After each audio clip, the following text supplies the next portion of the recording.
And good evening, Eagle fans, and welcome out to the Eagles Nest here on the campus of Holy Savior Menard. I am Doug Gann with 446 Sports, and we are excited to bring you round one playoff action between your Holy Savior Menard Eagles and the Jaguars of Thomas Jefferson out of Gretna, Louisiana. Different voice that you hear. I am, as I said, I'm not Robert Anderson. I am Doug Gann. Robert is downfield side. We're trying a few things different. We'll have a couple of different angles for you as well. But one thing that stays consistent throughout it all is my buddy John Wolf that joins us in the press box. John, welcome aboard, man. Thank you, Doug, and you welcome aboard. Right, that's right. Right?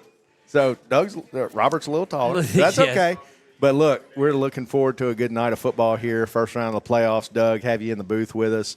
Hopefully bring the fans something new tonight, some replay with our guy Chuck and Brett and those guys pushing the buttons. Looking for a good game tonight, round one game with Thomas Jefferson and Menard here in the playoffs. Look, it's going to be a lot of fun. It's one that if Thomas Jefferson has their way, will go pretty quickly. They like to run the ball a lot. Now, they've been successful out of that wing style of offense. They're putting up about 30 points a game, but that Eagles defense has seen that style of offense all throughout the season. Yeah, I mean, they run, Thomas Jefferson, you're going to see the wing tee out of them. And like you said, we've seen that. Right. You look at Avoyelles, they run the double wing. We faced teams running the single wing this year. So Menard's defense has seen this defense before. They know how to scheme for it. I'm not going to say it makes it easy, but it helps when you've seen it because you do see teams that'll face a wing tee or a double wing type offense. Man, if you're not ready for it, it's a long night. Yeah. It can be a very long night against a team like that, and they are run heavy. They're 80% they're going to run the ball, but you've got to watch the wing back. He can release like a tight end. They'll hit him on the seam. They'll go after him. So they'll lull you to sleep, almost kind of boring to watch, and 2, 3, 4 yards in a cloud of dust. Next thing you know, you got a wingback running down the seam. They're hitting him for a 20-yard pass play over the middle. So Menard's defense does have to be aware. They're going to have to play a good disciplined-style defense tonight. And Menard's strong suit, the pass, really when you look at Menard the past couple of years, their defense has really done well. Defense has done well this year. Looking forward to a good game, but, yeah, they do have to play disciplined defense against this wing tee style offense. Look, and we expect that group is going to do that. Of course, one of the anchors along that defensive line, well, now he's taking snaps and throwing for 200 yards a game, averaging 200 yards a game. How about that? That's one game, but Peyton Right. Purcell moves from nose tackle over to quarterback because of the Jake Vaughn injury. Talk about that a little. Yeah, so, Peyton's playing out there in the D-tackle, D-end spot all year long and only had a few reps at quarterback. Of course, we had Jake, our signal caller, has been our signal caller for, now going on 3 years. Right. Done a really good job, throws the ball well, was a really mobile quarterback and leading the team, and Jake came up with an injury. And next man up, 2A football, Coach Perkins has talked about it in the past, 2A football. Next man up, Peyton Purcell, sophomore, gets thrown in there and see what he can do. And I tell you what, y'all had him on the show Wednesday night at Bricata's and the Three Potato Moore Eagles Nest Coaches Show Wednesday night. Had a heck of a night last week against Port Barry, put up some really big stats, big touchdown numbers, had one interception. But, man, for a sophomore coming in, first start, man, you couldn't really ask for anything more.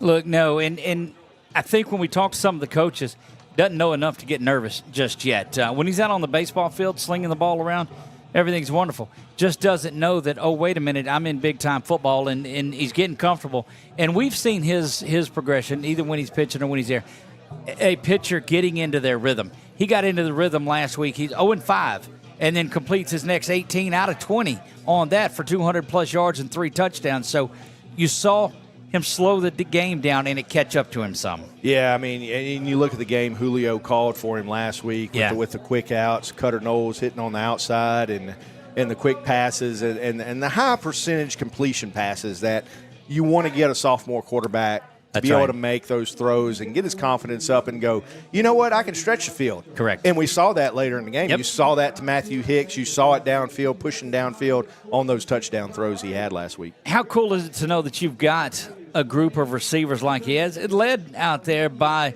of course, Cutter Knowles could catch it, but Matthew Hicks, you throw it up to Matthew, he's going to go get it. Yeah, I mean, Matthew's a big kid. Matthew got hurt early in the year last year as an injury and couldn't play last year. And don't forget Zach Dozot. Yeah. Zach Dozot's a senior out there. Every time the ball seems to get thrown to Zach, he's going to catch it, right? Yep, that's I mean, right. we saw a big catch last week at Port Barry, strong hands, guy was all over him. Zach was able to pull that ball in. So between Zach, Cutter, Matthew, they're executing on a high level on the wide receivers. Looks like we are trying to – there's your phone. Yeah, we're going to go down on the field, it looks like, to Robert Anderson, who is down there with Coach. Yep, waiting on him to call in.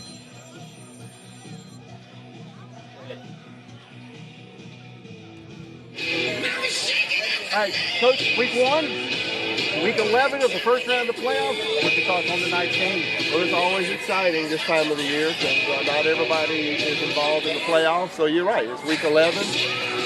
Everybody has grown up. The season is over now. You know, I think like the sophomores are juniors now, juniors are seniors now, and the seniors should be grown. So we're looking for an exciting game tonight. Got a good team coming in here from Greta, Louisiana. Got a good record. They're a 3-8 so they got a lot of players, people they can choose from. But we're looking for a good, exciting game tonight. I think we're ready, and I'm glad the seniors got another opportunity to play on this field. What are we seeing in Thomas Jefferson that we maybe not have seen, throughout the year? Well, playing in 2A, you're going to see a lot of quirky little offenses, and they're no exception. So you're going to see them probably a little bit in the wing team. You'll see double slots a little bit. Things that we've seen all year, so nothing that they're going to do is going to surprise us. We just got to play physical Eagles football tonight. Any keys to the game you want to let the viewers out there know what we need to work on tonight, or what they should expect? Well, we want to put our defense out there first. Hopefully, we're going to defer here, but everything's kind of built on defense. We want to play physical. We want to pin them, get good field position for our offense, and we'll open it up a little bit with the offense. Good deal. One final word for you, Coach. Go Eagles. There you go. Thank y'all. Thank you. Have a good game. Thank you, Robert. We appreciate that. And that is our first look down at our on-field cam. What do you think about that one? Man, you just bring the technology with you, Doug. I mean, we got all the fancy buttons and monitors and computers and Robert on the sideline with a camera. I'm going to tell you what, it doesn't get much better than this. Look, this is a lot of fun. We'll have that out there for the coin toss with you as well. And so we don't get to hear the interview in our ears on there because of the way that it's set up and going on there. So hopefully that interview went out over that. It looked like it was doing it, so we're definitely good to go. We're watching that Eagle offense out there get loosened up, and you talked a lot about the wide receivers on there, but you've got to remember that you're sitting there looking at Aiden Moran that's at running back. Cutter will run the ball as well. You've just got a dynamic package. Yeah, Aiden had a tremendous year last year, and he's had a good one this year. Hadn't had a huge game this year due to the, like we talked about, the receivers. I mean, you got Zach, Cutter, and Matthew out there at receiver, but Aiden has been a steady workhorse, and you look at the number of games he's gone over 100 yards when you needed hard yards. He gave it to us last week at Port Barry. You look back through the season and the work that Aiden's done over the last several years, really, Aiden is an integral part of this offense, and Aiden was hurt late last year in the offense, and that affected us late in the season last year. Not only is the passing game one of the things that limits Aiden a little bit too, but it's the legs of Jake Vaughn that he would run the ball a lot in some big key situations. So you had, in essence, 2 or 3 running backs. Tom T-Sam gets out there. But now that you lose that, there's an opportunity, if people get back and look at that pass too much, that it does open up an opportunity for a big night for Aiden Moran. Well, and we saw it last week at Port Barry. I mean, you saw Peyton making some quick passes, loosening that defense up out on the edge, over the middle with those high completion passes, and Aiden able to have some yards to run and having some open holes and helped him, get over. I think he was over 100 yards last week. See, and that's what that we expect that we'll see. We'll see a lot of that.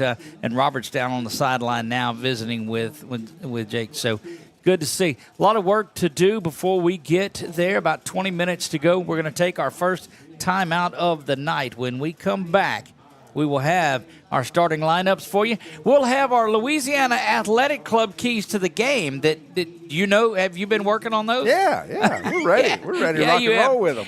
Just a reminder, we are broadcasting as we have all season long from the Trios press box. Trios on Versailles now serving lunch on Tuesday, Wednesday, and Thursdays, not just on Friday and Saturdays. Make sure that you check out Trios on Versailles. We'll be back right after this.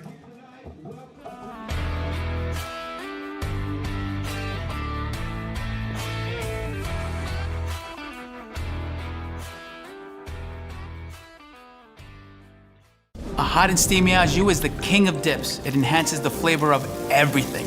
Roast beef, onions, cheese. I would dip everything in au jus if I could. Everything. Take it from a real firefighter. You gotta come and try this new French dip sub. Discover golf like never before at Links on the Bayou, Central Louisiana's hidden gem. Welcome to a golf experience like no other.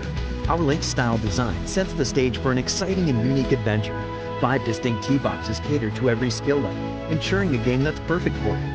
And when you're ready to refuel, head to Becky's Bunker Club for dining with a view. And gear up in our pro shop, ready to elevate your golfing experience? Tee off at Links on the Bayou today. Links on the Bayou, redefining the way you enjoy golf. Your property demands equipment with more reliability built in. Kubota equipment. Right now, bring home select Kubota equipment with 0% financing available or save up to $2,500. Find a dealer near you at LouisianaKubotaDealers.com. When something happens to your car, you might say, "Ugh, come on! Seriously? This is so extra." But what you could say is, like a good neighbor, State Farm is there. Your local State Farm agent is available when and where you need them, online, over the phone, or even in person. State Farm agents are here to answer your questions and help you file your claim. This is so extra.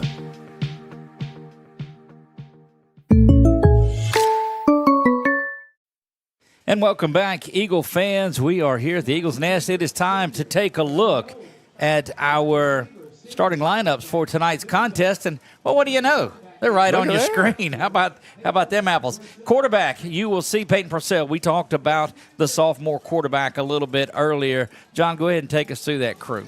Yeah, so you're going to see Peyton Purcell, sophomore quarterback. Wide receiver, you're going to see number 1, Zach Dozad, a senior wide receiver. Number 10, Cutter Knowles, senior wide receiver. You'll see number 17, Matthew Hicks, senior wide receiver. You'll see number 13, Aiden Moran, a senior at running back. You'll see number 20, Sam Bricata, a junior. You'll see Sam playing running back and wing back. Looking at our offensive line, you're going to have number 71, Cade Tassan, a senior center, anchoring the offensive line. Number 70, Hollis Chapman, a senior, playing offensive line. Number 67, Gage Wright, senior, playing offensive line.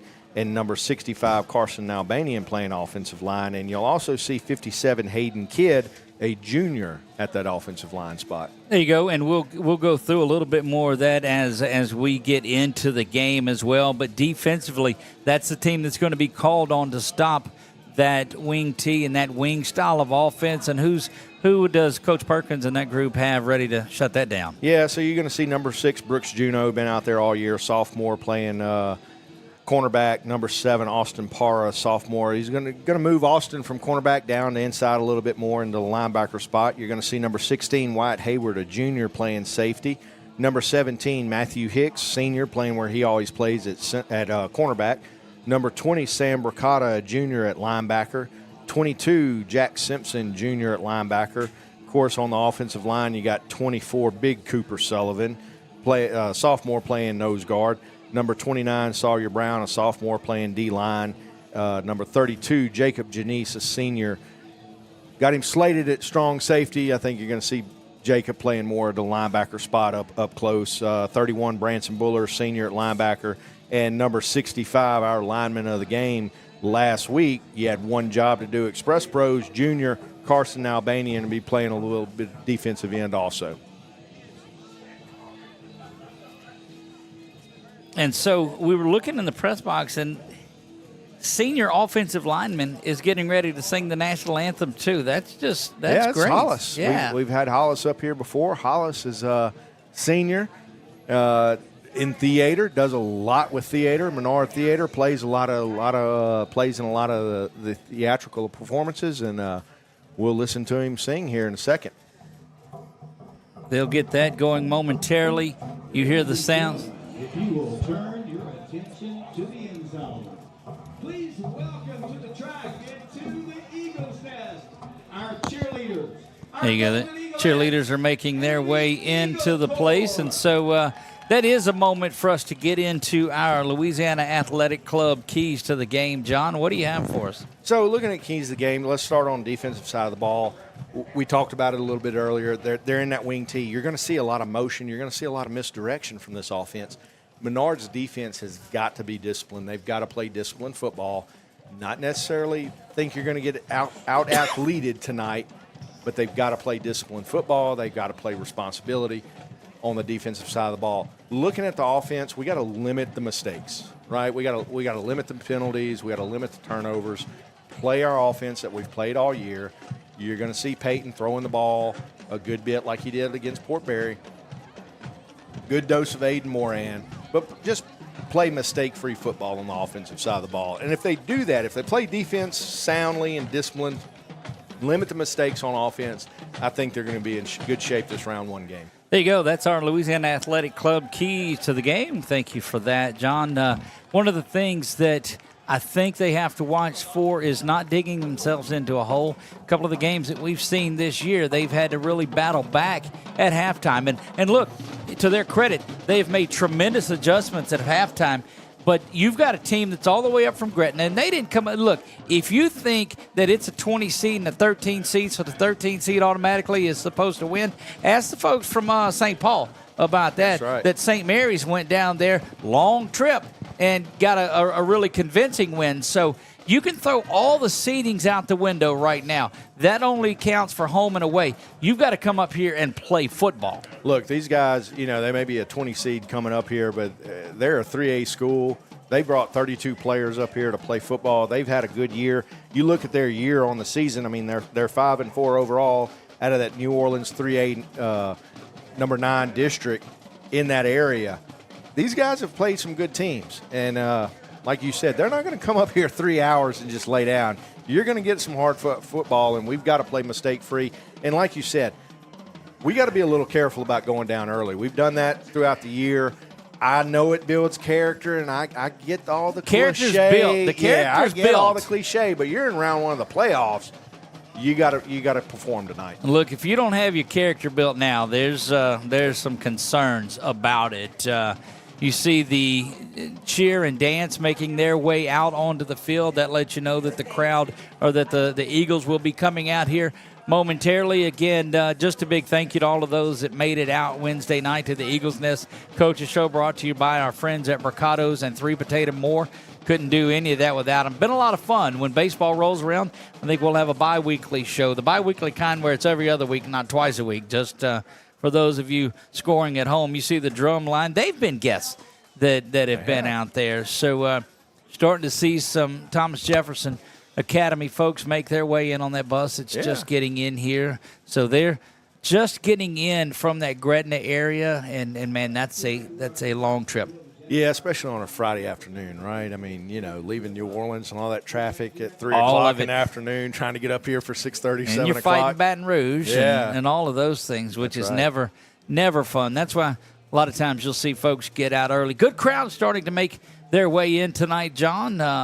This is going to be a good one. So to let you know, Doug, Menard crowd shows up late. Okay. Our crowd never gets here at 6:50 or 6:55. Okay. We have a 7:05 crowd. So you see these stands, right? Give it 10 minutes. Well, it's going to be even better. And I asked Principal Gatlin. We were down there with Mr. Gatlin a little bit earlier, and we were down there talking to him, and I said, this is not said. It's only 6 o'clock. He said, they're in the parking lot. And he points right down here to the parking lot.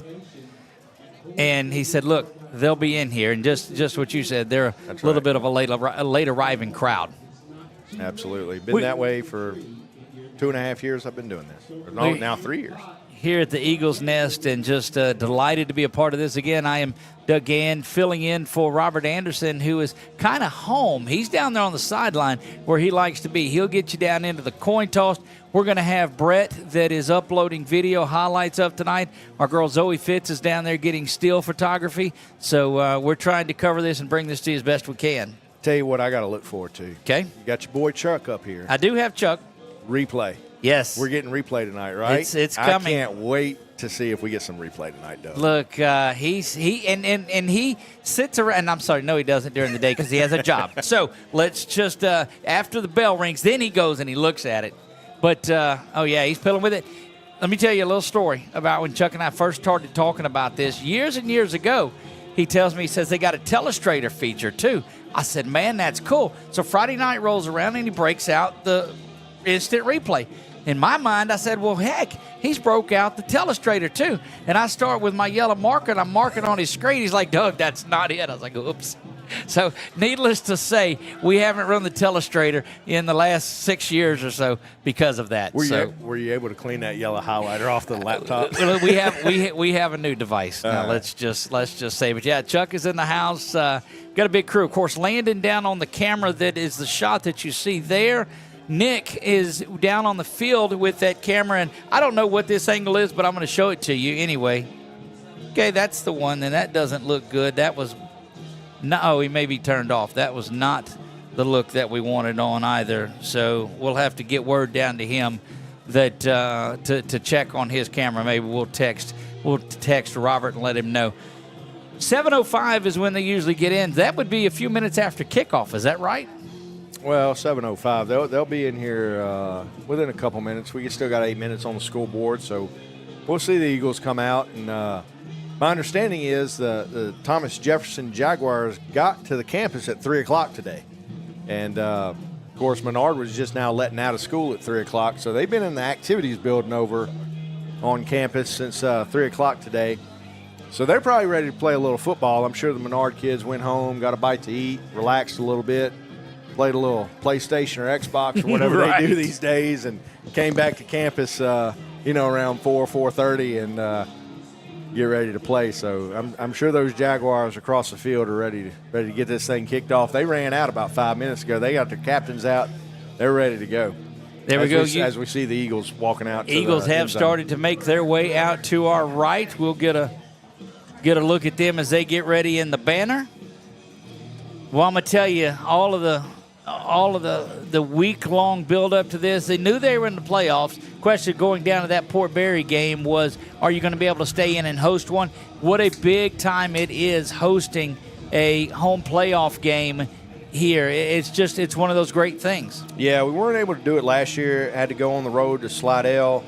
Played Pope John Paul in round one last year, and came away with a loss. Of course, you had there you get a look at your Holy Savior Menard Eagles.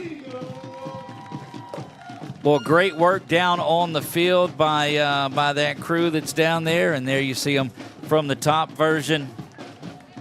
Yeah, I think the problem was mine, and so a USB-C plug-in will probably fix that for me. 6.5 minutes, you see that going on our Wallace Eye Associates scoreboard. Certainly grateful for those folks. Captains starting to make their way out onto the field now. Followed by the national anthem, which will be sung tonight by Holy Savior Menard student Hollis Chapman. We're going to turn it over to the field for our national anthem. In the name of the Father, and of the Son, and of the Holy Spirit, amen. Heavenly Father, we thank you for this chance to come together in this playoff game. We ask that you send your blessings upon all of us gathered here, especially our players, our coaches, officials, and our fans. May this game be safe, free of any incident and any injury. And we pray the words that your Son has taught us to pray. Our Father, who art in heaven, hallowed be thy name. Thy kingdom come, thy will be done, on earth as it is in heaven. Give us this day our daily bread, and forgive us our trespasses, as we forgive those who trespass against us. And lead us not into temptation, but deliver us from evil. Amen. In the name of the Father, and of the Son, and of the Holy Spirit. Amen.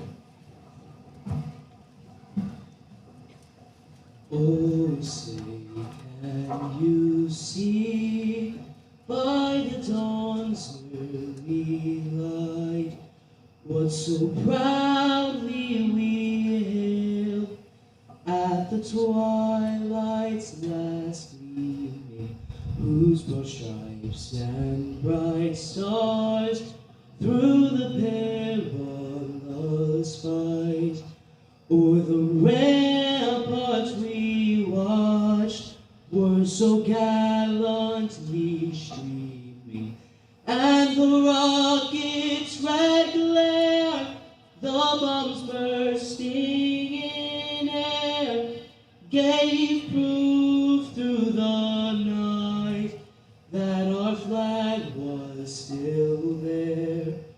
Oh, say does that star-spangled banner yet wave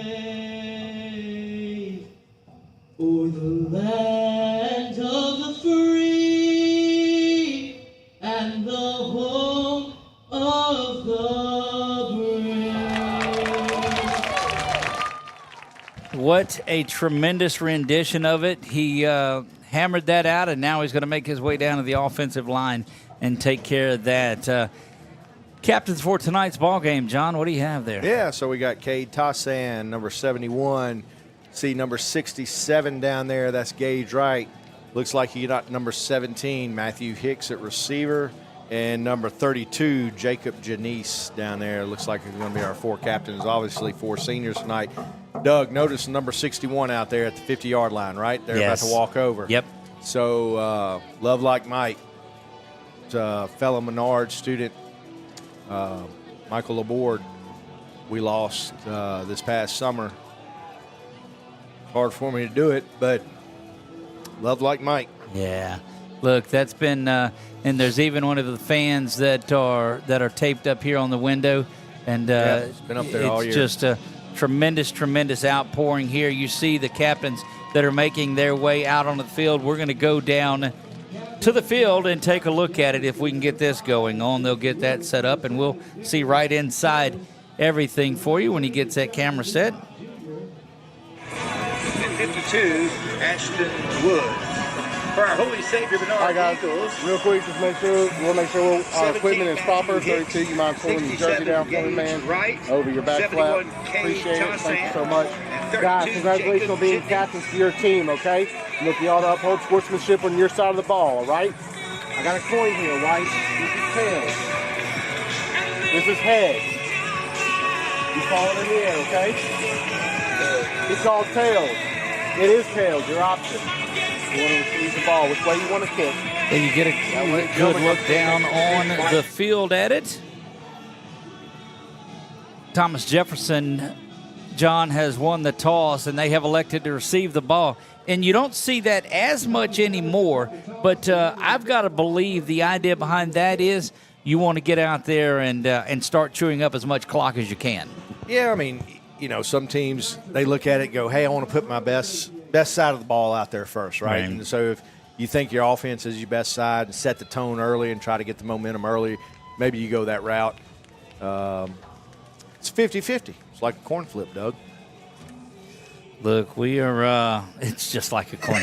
Yeah. I was waiting on you to I get see that what you did. I just wow. That's all I can say. That's right. Is wow. Again, I am Doug Gann alongside of John Wolf. First time that we've been in a booth together, and so I'm delighted that you guys allowed me to come be part of your Menard Eagle home games, and we're just glad that they're part of that 446 Sports family and looking for a big playoff win tonight.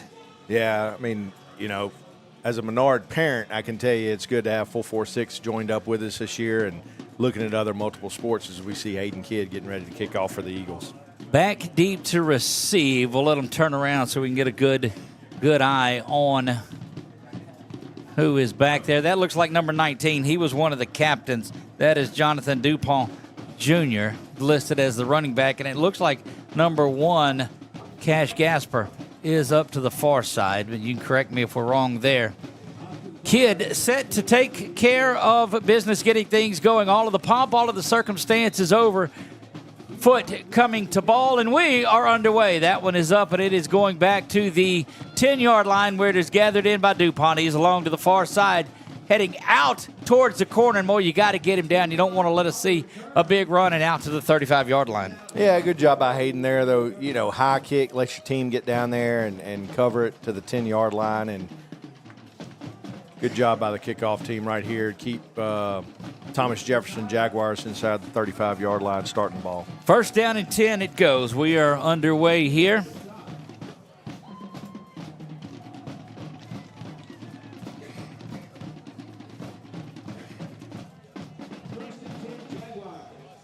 Jaguars will be going from left to right. They are headed down to the scoreboard. And there's that. They come up in that tight offense. Handoff is going to go to the back, and boy, that is just about as good as you can start off on an initial play. Yeah, good job up front by the defensive line right there. See, let's take a look at it one more time on the screen. How about that? Offense. Handoff is going to go to the back, and boy, that is just about bring that out as good as you can start off. Let you see that instant replay, courtesy of our friends at NDI Heating and Cooling. We are not used to that here, Doug. Well, there you have it. Second down now and 11.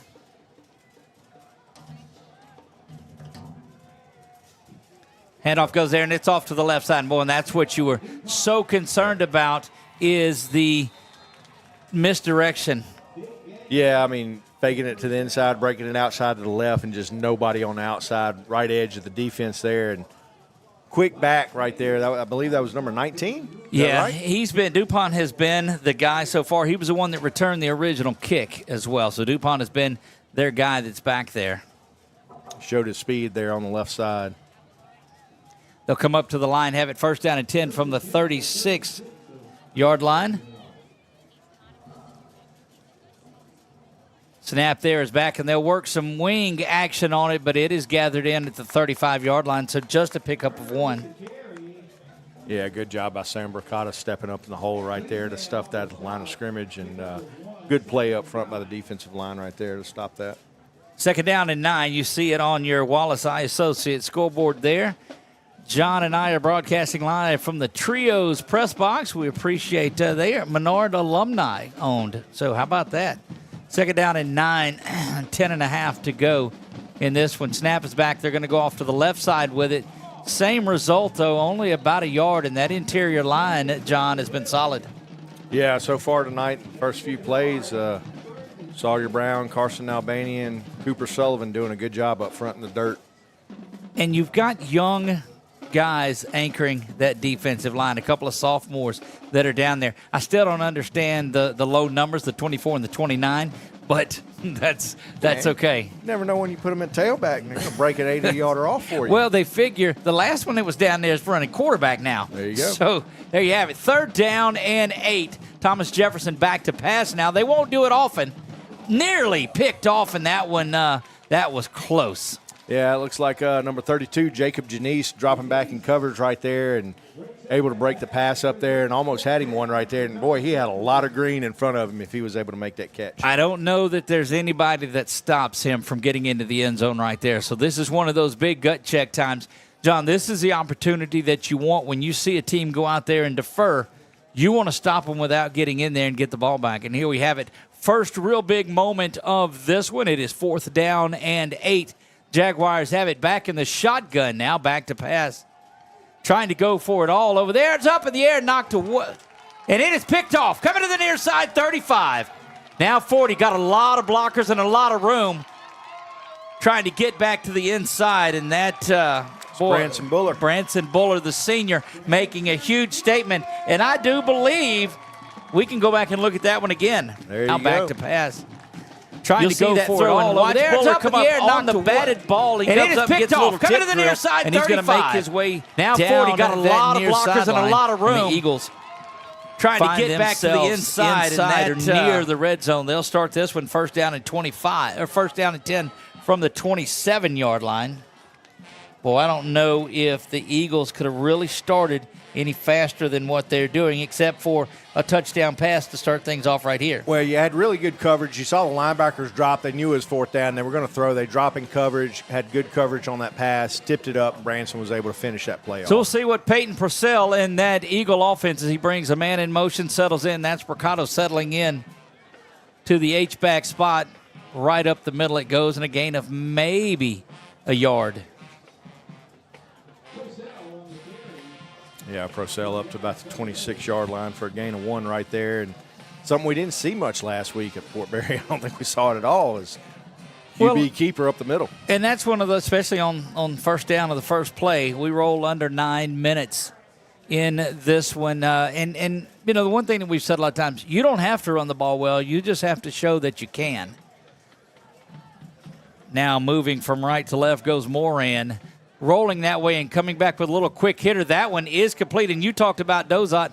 He goes and gets the first reception of the game, though not for much. Yeah, good hands with Zach out there on the left side, but just a pickup of 0 yards there. It's going to bring up a 3rd and 9 for us, Doug.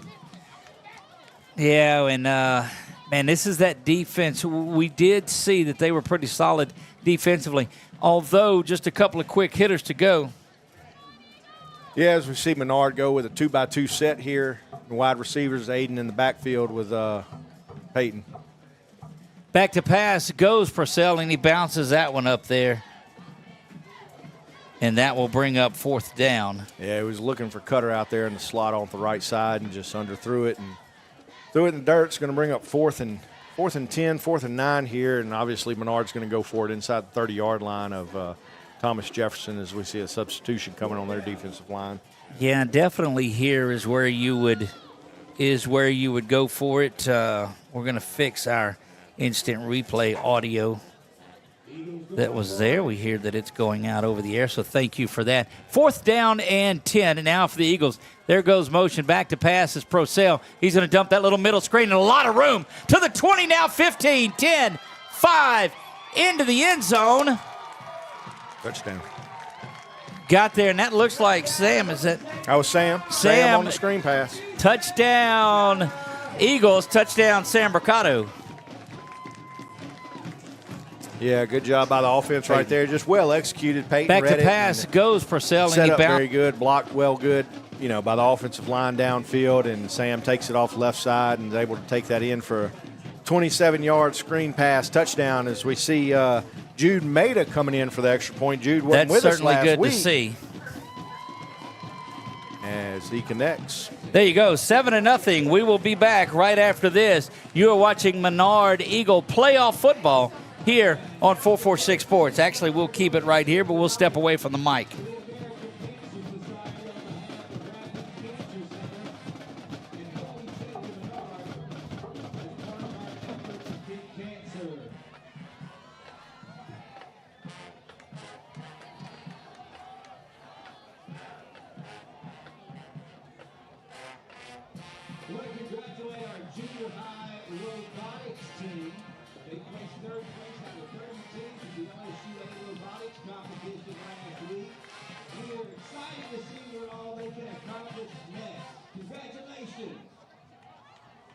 A hot and steamy au jus is the king of dips. It enhances the flavor of everything.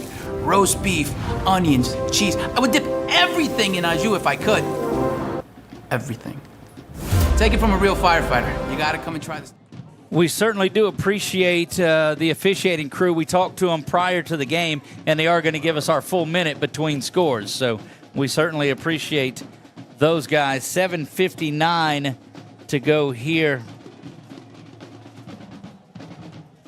Kid puts a foot into that one, and it is going to make its way into the end zone. Checks up there, and that will be a touchback. Thomas Jefferson will have it first down. Boy, that's one of those tricky ones that, man, that was close. I tell you what, that was a great kick by Hayden. High kick again. He puts that 10 yards deeper than what he did last time and put that one right on about the 1 yard line. It was bouncing around. That Thomas Jefferson returner didn't really know what to do with it for a minute, and it did bounce over the end zone line for a touchback. So Thomas Jefferson will take over here at the 20.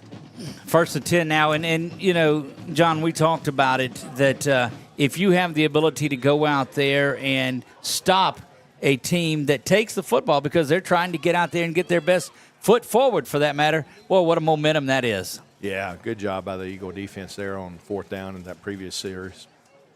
Back to the shotgun they go on 1st down and 10. It's a high snap, but gathered into the wing back himself, and that's going to be brought down for a pickup of maybe 3.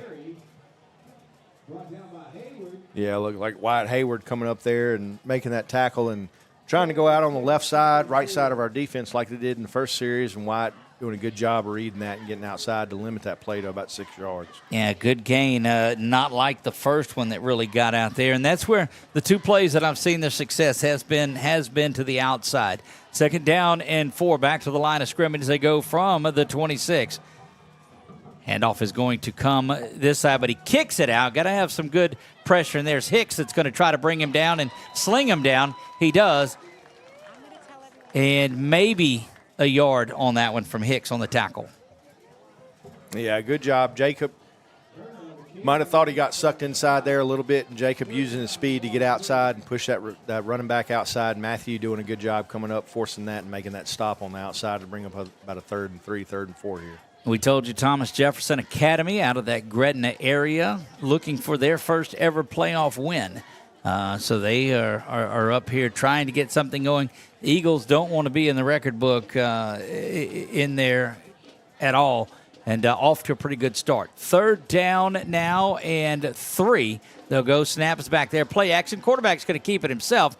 He gets hit high and hit low, but he does get the 1st down along the way. Yeah, just got a little fake action back there to the left side, and quarterback keeper up the middle, and had a pretty good little hole up the middle, and picks up about 5 yards on that play for the 1st down. Rapidly moving first quarter here. We are already at 6 minutes to go in this one. In the first, and this plays right into what Thomas Jefferson is looking to do. The Eagles, of course, they're okay with it if they can chew up this clock and get stops, because that lets you believe that if they get 2 or 3 touchdowns ahead, I don't think Thomas Jefferson's built to come back. It'll be that little wing handoff side of it. He goes around the left side. This time, it's handled a little better. Yeah, the right side of that Eagle defense just collapses on that and doesn't let him outside. Jacob Janice out on that. T. Sam Bricata out on that. Cooper Sullivan in. So good job pursuit by the Eagle defense right there. A lot of football going on around the way. This is the only game in the area. St. Mary's, of course, victorious last night, one of our 446 teams. And congratulations to Coach Seastrunk and that group. Don't forget, you can check all about it Saturday morning at 8 a.m. on the Red River Roundup with Marshall Leffler. Under center now. We'll go off to the left side. He looked like he just no, he didn't get tripped up. He got hit pretty good. Yeah, was that Sam? Yeah, it was Sam. Sam Bricata out there. Austin Parr coming in, crashing down, and Sam making the tackle, bring up about 3rd and long 4 here for Thomas Jefferson. 3rd down and 4 for Thomas Jefferson.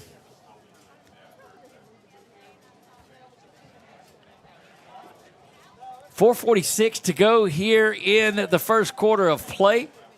Eagles on top 7-0 following the key play. That cool play nominee was that big interception from Branson Buller. Kind of jumbled up there, and boy, that's just big work. They got to get him on the ground, and they do. I'm going to tell you what made that play was that initial push of the defensive line. Yeah, I tell you, it looked like we almost had a false start, but yeah, the defensive line got a huge surge right there, and Jack Simpson coming up big there on the left side. Let's take a look at it one more time. See, we had a little early movement. Yeah.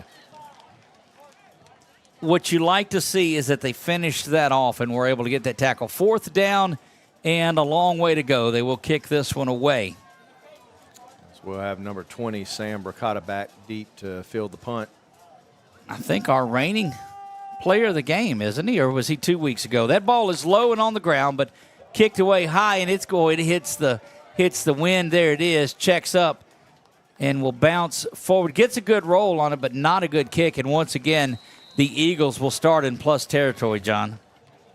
Yeah, good job by the Menard defense. You know, gave up a few yards on the early downs right there, but came up big and forced a turnover here and punt inside and take the ball over on their side of the 50.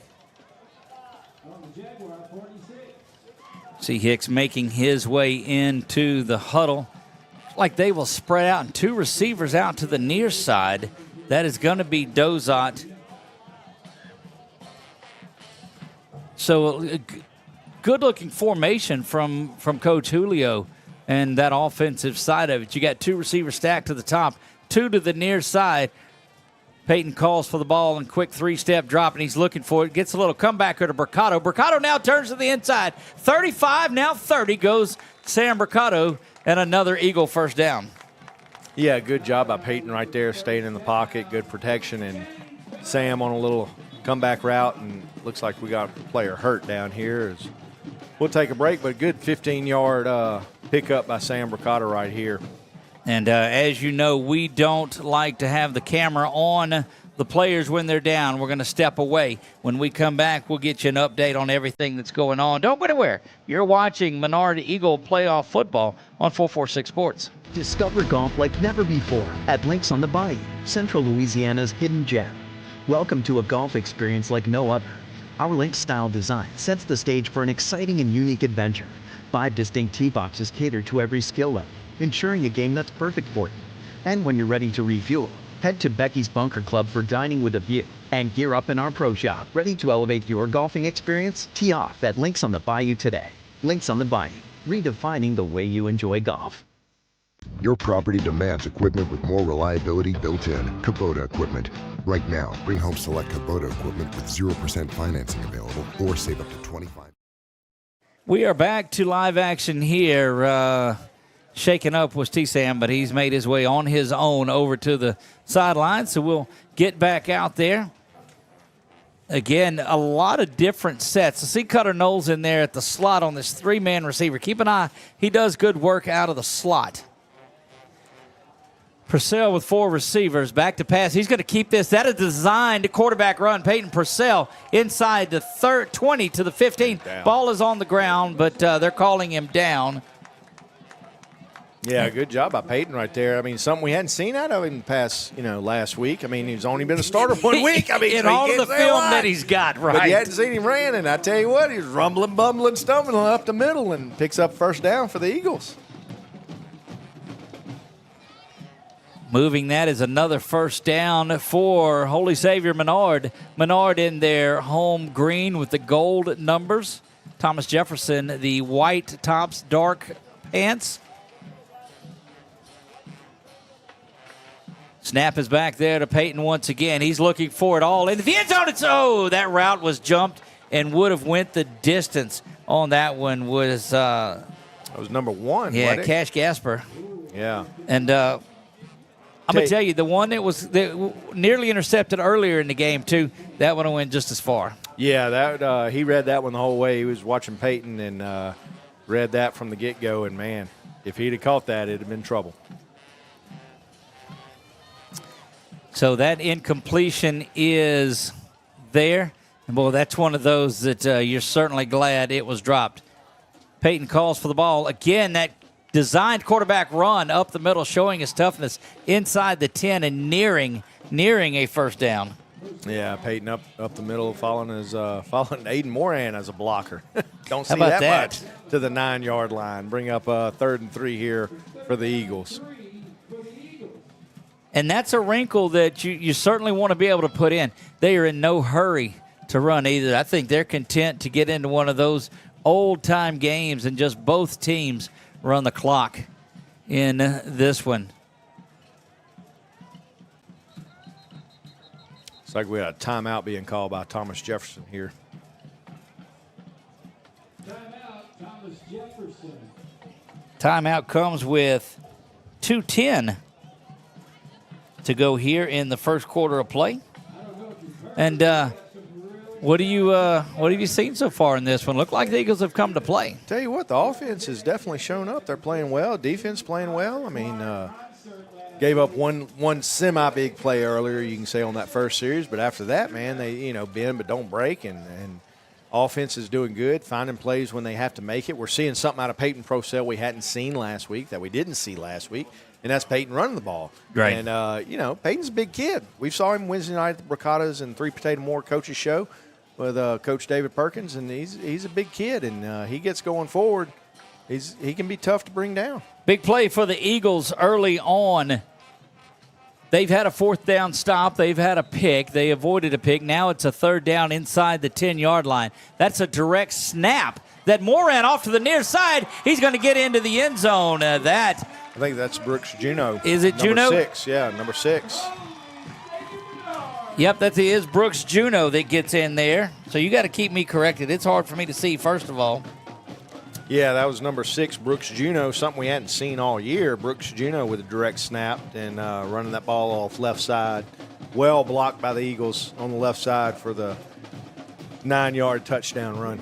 Tell you, Coach Julio is dialing up a game in this one. Snap is back. That kick is up, and it is good. 14-0. Eagles lead this one early on. 2:05 remaining in the first. We'll be back right after this. You are watching Menard Eagle playoff football right here on 446 Sports. Are home problems turning your life upside down? Trust Southern Air Cooling, Heating, and Plumbing to save the day. From keeping you comfortable to plumbing repairs and even generators, we do it all. Southern Air Cooling, Heating, and Plumbing, your one-stop solution for AC, plumbing, and generators. If you need us to save the day for you, call Southern Air Cooling, Heating, and Plumbing or visit us online at southernairnow.com.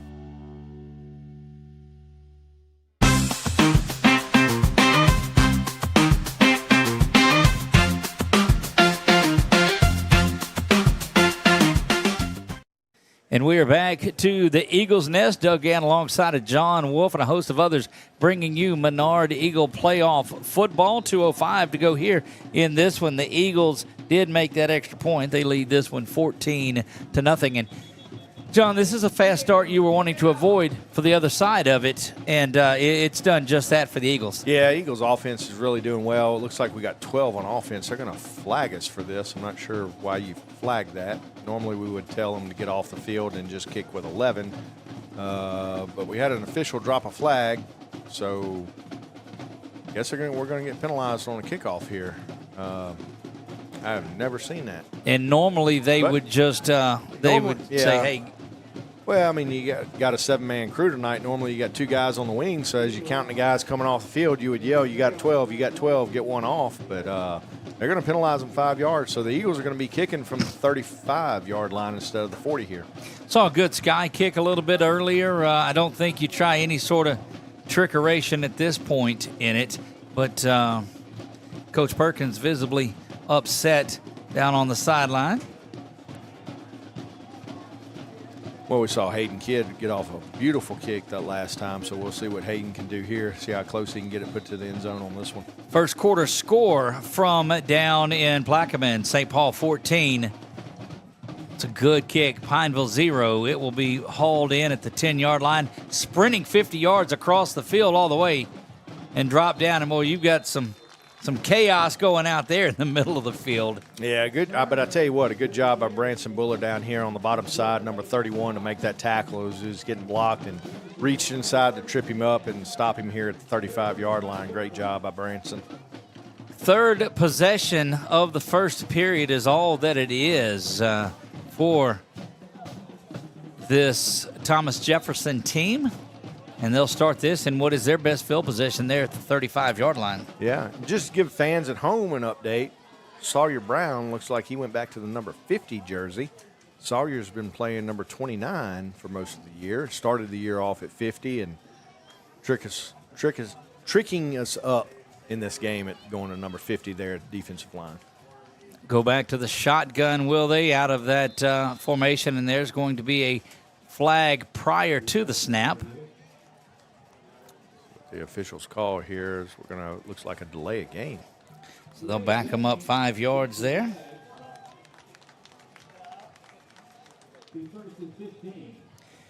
Well, I'm telling you, John, I have been very impressed with the presence on defense that you talked about they needed to have, and also the work of this offensive game plan. Yeah, good job by Julio so far. As you can see, he's changing it up and saw some new stuff so far. First down and 15, go the Jaguars from the 30-yard line here. Snap is back there going to fake the handoff to the first man through. Ball is on the ground. Picked up by a boy. Just talk about being in the right spot. Picked up by Thomas Jefferson, and that's going to be a first down. It'll get out to the 45-yard line. Goodness gracious. I think we can take a look at that again. Chuck, what do you have for us? You see him getting off to the left side over there, and a good tackle to get the ball on the ground. But, right there to pick it up was number 7, Nicholas Chavez. Yeah, just fortunate bounce for Thomas Jefferson right there. He had room on the left side, and he was going, and, man, ball just came out, and they got a fortunate bounce and pick up the first down here at the 45-yard line. So first down and 10, it goes from the 45. Again, stopped prior to the play starting. An encroachment or a possible false start here. We'll see what the head linesman is talking to the referee about. There's a lot of talk about it, too, and normally you don't see that on that. Is that one of those cases of what did you have beforehand or after? Well, if it was, he'd be talking to the other wing official, and he's not doing that. He's talking to the referee, so I'm not really sure what they're talking about, and we'll have to see. You check your he's waving the flag off. All right. Check your Wallace Eye Associates scoreboard. It shows your Eagles on top 14-0 here in this first quarter action. 1:17 remaining.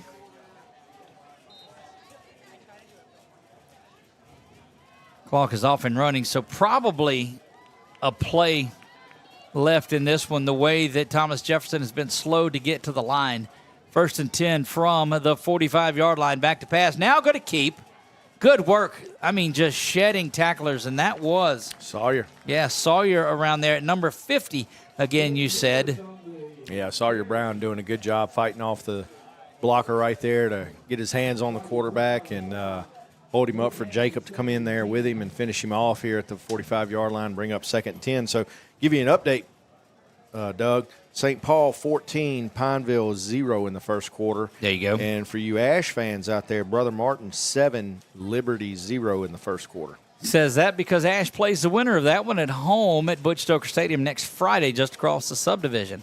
2nd down and 10, 22 seconds. Now back to pass. Here comes pressure by Brown and force that one. Good looking pass complete over the far side. Ball on the ground. Now picked up. It's going to go the other way. That is a catch, that is a fumble, and that is a first down for the Eagles with 6 seconds remaining. The deep official ruled that a fumble. He pulled his flag out. He grabbed the wrong thing. He was looking for his bean bag, and I'm assuming that's what he's calling. He's kind of in no man's land over there, but back judge is coming over there to talk to him. Looks like another one at the end, too. There we got looks like a horse collar tackle, personal foul against Thomas Jefferson being called. And the only reason that I think it was beanbag is because he goes back and picks the flag up. It was a personal foul against Menard. I thought he did a horse collar signal, but they're bringing it back against Menard. They got him for roughing the passer. So, doesn't matter. Doesn't matter if it was a fumble or a catch or what. It was roughing the passer. That's correct. So you will have just the one play once the clock starts back after the first down, and that's – thought they would have started the clock there. 14-0, Eagles lead it here. 6 seconds remaining in the first. And, boy, that's Jaguars dodged a bullet right there. Snap is back. Coming off the right side, breaking out. Hopping, jumping around, getting to the – boy, earlier that would have been out of bounds. Quicker. But the robot got him. That will do it for the first quarter of play. But your Eagles on top 14-0 in this one. We will be back for second quarter action right after this. You're watching Menard Eagle Football on 446 Sports. There's a reason why more of your friends and neighbors talk about their cataract surgery at Wallace Eye Associates. They know our tradition of eye excellence spans decades. They also know how committed we are to our local community. If you're ready to have your vision restored through modern cataract surgery, call us to schedule your annual cataract evaluation. When it's time for cataract surgery, there's only one team, one focus, your vision. Wallace Eye Associates.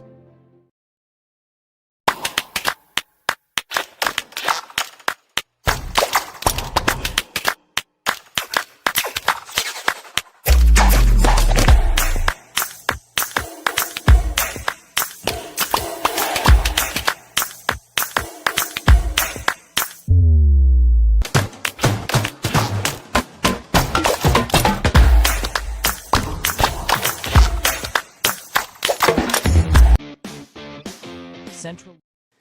Back getting ready for second quarter action here from the Eagles Nest. I am Doug Ann alongside of John Wolf. Almost said Nick Magnano, but Nick is back home enjoying some of the sights and sounds around the state of football. And so we wish him a good night there. We didn't have Coach's show last night for what we do, and he got to take his lovely wife out for steak night out at Quibido's. So great on him to do that. We took in a little basketball as we make our transition from football into basketball. They overlap at this point.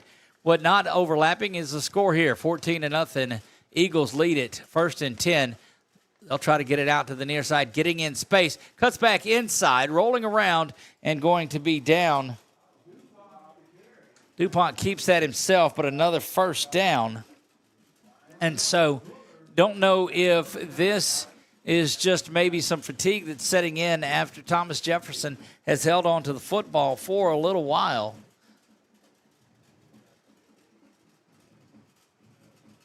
First down and 10, ball spotted at the 12-yard line.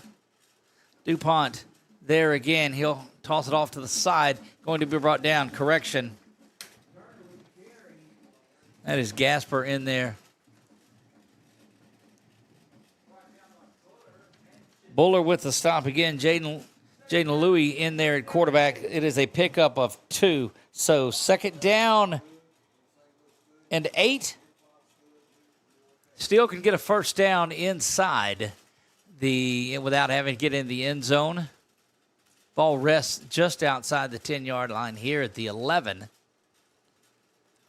2nd down and 8. Under 11 minutes to go until halftime. You'll remember Thomas Jefferson took the ball to start. Oh, there's good penetration up the middle and going to be brought down. I'm telling you, the work by that interior line has just been solid in this one today.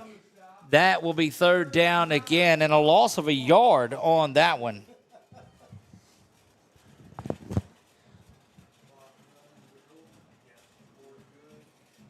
So, look, that's been some good work, is the ability to stop that point of contact. I think the biggest thing that's been the trouble is when they've got it out in space. Gasper's going to just try to do a quarterback keeper and dropped in the backfield and tackle for loss. Good work again by that interior line. Yeah, you see Gage Wright, number 67 in there for the Eagles on that tackle. And yep, you saw little it. delayed quarterback draw, trying to go up the middle and didn't have anything. Avoyelles 6, St. Helena 0. So we're getting updates from all around. It is now fourth down and 10. Field goal is looking like it's going to be attempted, but you never know. Snap is back there, kick is up, and it's going to be short.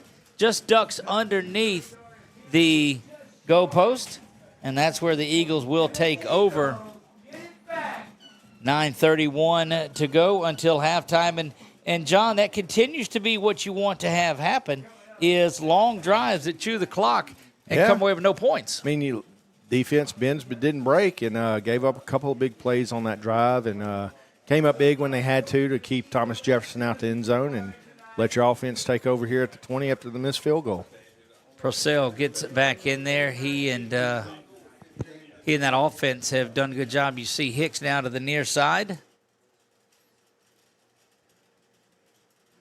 So a Brooks Juneau touchdown on the night. Snap is back. Hitting the slant, bobbling it around, and he's off to the races. There he goes. 50 now, 40. To the 30, they're not going to get him. That's going to be an Eagles touchdown. Tremendous work. That's touchdown. Eagles touchdown. Cutter Knowles. No flags on the play right across the middle, and Peyton hits him right there on the run, and here Cutter comes the does replay if you want to check it out again. The bobble on the catch. Didn't matter.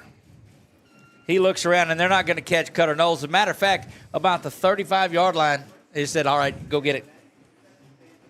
That's a big-time play, and great work on the graphic and the instant replay there by our buddy Chuck. 20-0 now. Eagles lead this and starting to do. Oh, that one is blocked, so the PAT will be no good. That came off the left side as we're looking at it. But 20-0, Eagles lead this in a big way. 9:18 remaining here until halftime. We'll be back. It is first-round playoff action. We'll be back right after this on 446 Sports. Louisiana. This is your home for live sports action. From the field to the court, 446 Sports delivers the games you love with expert commentary and passionate coverage.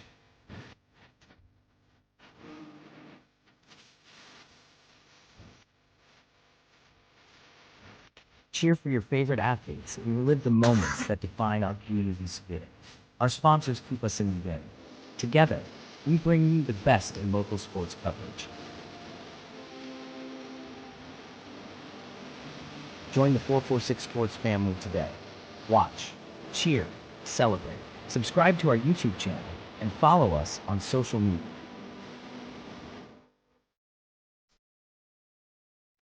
.446 Sports, where Central Louisiana comes to play. We're back live at the Eagles Nest, and it's easy to recap a drive like that, John. Quick, 80 yards, Cutter Knowles. Little slant over the middle and a bobble and a touchdown. Look at 80-yard passing touchdown from Peyton Purcell. Foot goes into that one's going to bounce and check up. Has to grab it at the 10 and does. Gives an opportunity for that Eagle kick team to get down there in coverage, and they make a pretty good stop. And this thing's liable to get chippier before it doesn't. Yeah, we got two flags. You got one here at the 20-yard line. We got one on the far side of the field about the 35-yard line. So we'll see what the officials work out. Looked like the end of the run was about the 26-yard line. So see what the officials call here and where we place this ball for Thomas Jefferson to start this drive here with 9:11 to go in the second quarter. Looks like, you wonder if that's the offsetting variety too. Oh, they're moving. They're talking about it, and this could be in a time that you could enforce both of them.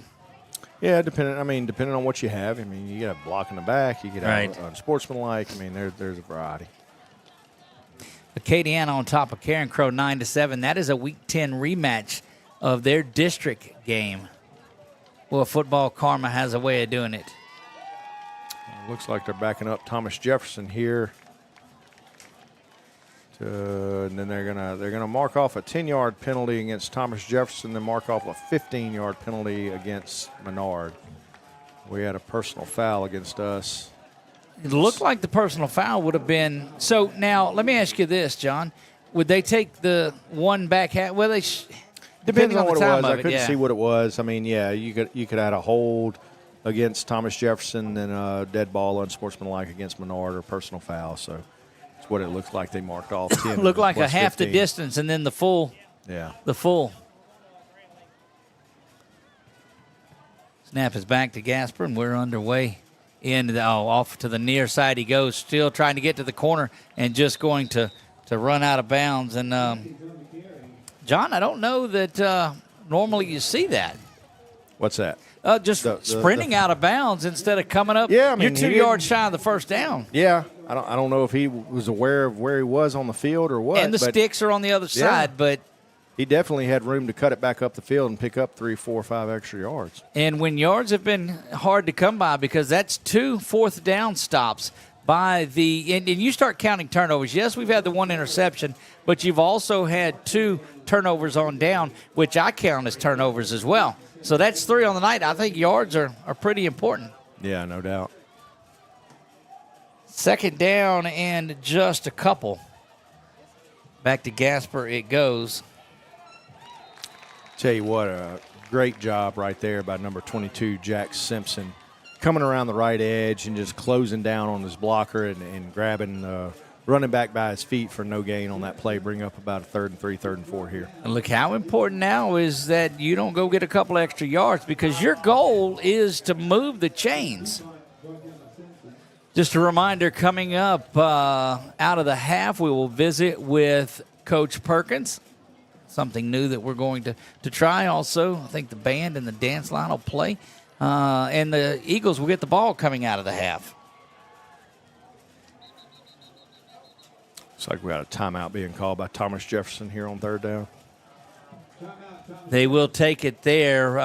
We'll leave it here and talk a little bit about what you've seen offensively and defensively out of this Eagle team. Well, I tell you what, offensively, you couldn't ask for much more. I mean, running the ball well. You're seeing Peyton Procell run the ball, something we didn't see last week. Of course, you're seeing the passing from Peyton from last week, hitting Cutter, hitting a couple guys for good passes. Of course, Cutter doing what Cutter does. You give Cutter an opening, he's gone, right? 80 yards. Sam doing a good job on the screen pass that was blocked well up front. And, look, the defense is bent, but it hadn't broke yet. And doing a great job so far, and they're getting put in spots that they have to tighten up, and they're tightening up. Look, you wondered if they would come out on empty, but they're not. They've some of us are, but not everybody. They've come out firing away without a doubt. But I don't know what I'm more impressed about, the play calling, the execution, or the defense that's out there. They have all done their parts in this one, but that's what leads to a 20-0 lead. Absolutely. 3rd down and 3 we go. Ball rests at the 37. It's got to get the 40 is the line to gain. 8:22, you see that on your Wallace Eye Associates scoreboard.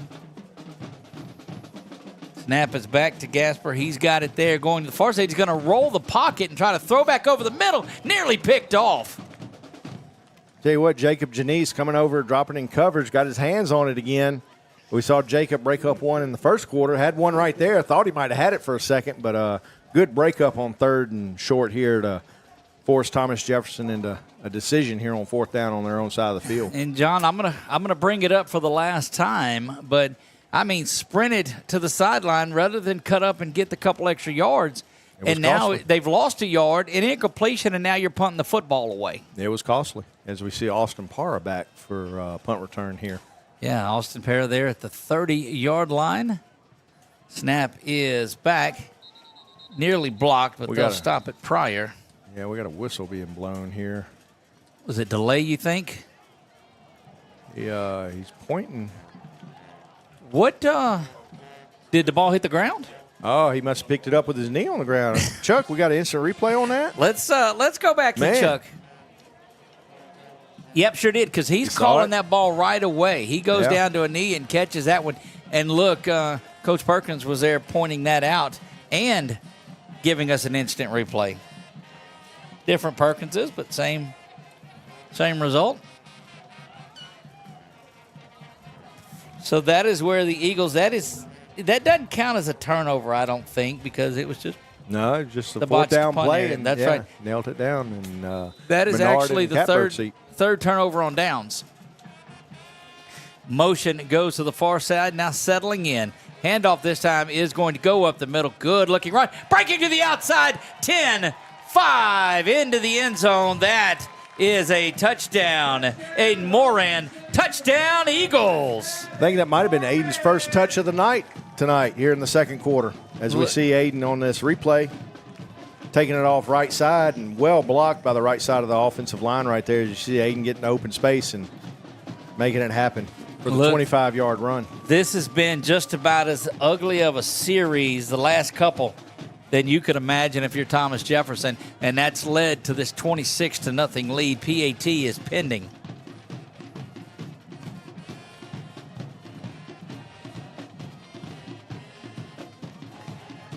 Kick is up there, and it is good. 27-0.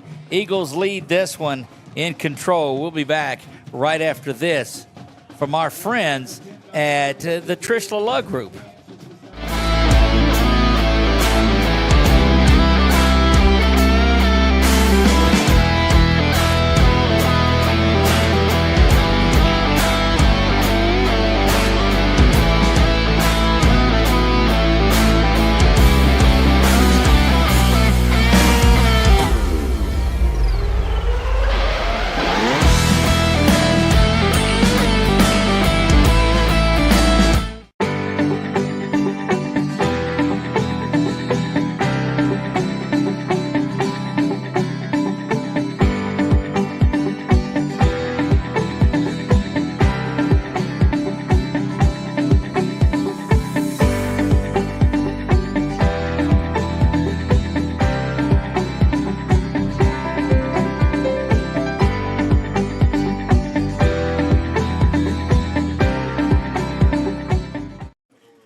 Back to the Eagles' nest we go. Doug Gann alongside of John Wolf.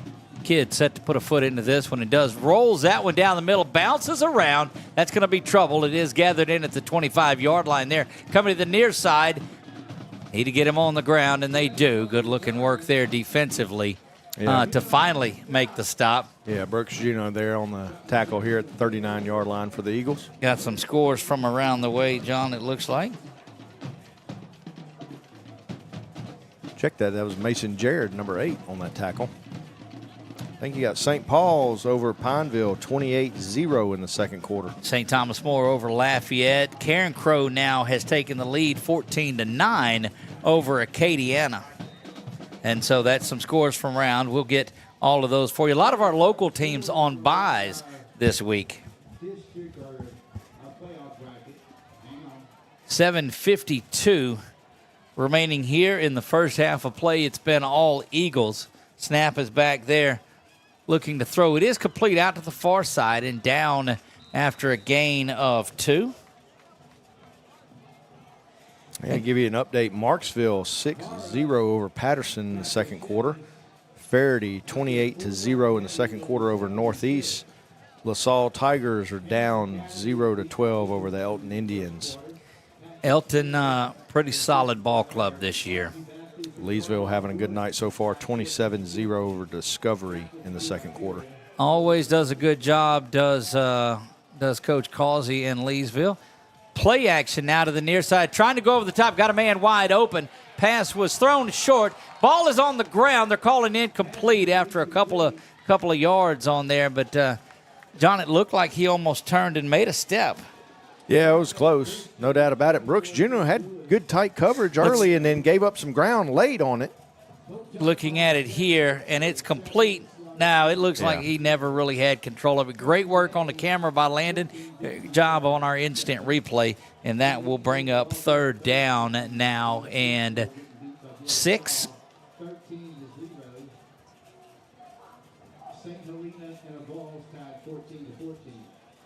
Update from Avoyles, them in St. Helena, 14-14. You had a chance to get a lot of previews from Sinai area thanks to Marshall Leffler and our Red River Roundup. That ball is going the other way. Good misdirection by Thomas Jefferson and driven out of bounds finally.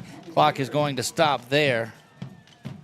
Yeah, just good misdirection by Thomas Jefferson now on the right side over there and found something on the outside, hit a little gap, and that was number 19 for him, I believe. Number 19 is one of their playmakers, Jonathan DuPont. We've called his name earlier in the game.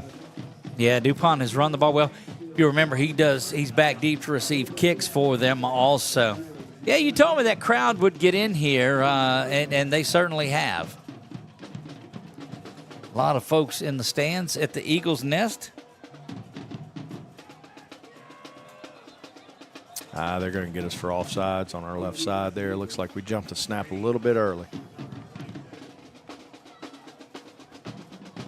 That'll give a free 5 to Thomas Jefferson, make it first down and 5. That might have been Jack Simpson getting across the line a little early, number 22. But, look, I'm telling you, long, sustained drives have not been there for Thomas Jefferson. This Eagles defense has been solid at bending and not breaking. We've talked about it a couple of times. Gasper back in the shotgun now, calls for it. The handoff is there. Gets maybe back to the line of scrimmage. I don't know. He may have lost a yard. Make it second down and 6. Yeah, it looks like we had a couple missed tackles there in the backfield on him. He was able to shed them and get back to the original line of scrimmage.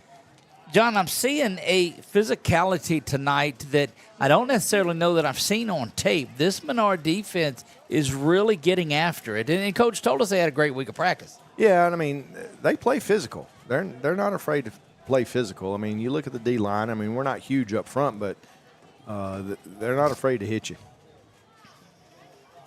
And I guess seeing it live makes it a little bit better. Rolling now. Got a man down the seam. Underthrown again. Bobbled around. And I tell you what, that's the best thing you could do was knock that ball away from Matthew Hicks. Yeah, Matthew Hicks was right there behind it and eyeing it almost like a punt. And offensive player right there made a really good defensive play to just bat that ball away. I'm telling you, I've seen that plenty of times on film as well, that Matthew Hicks will go up and get it. And look, that's not a slight on are they playing physical or are they not. It's just when you see them out here in live in this slow process, they swarm to the football. Yeah, Matthew's got 8 pass breakups on the year and 6 interceptions, so he knows what to do with it. He knows what to do. He also gets a lot of rebounds there on the basketball team. Snap is back. He's being pursued. Is Gasper going to be slung down in the back, and that is a big-time sack.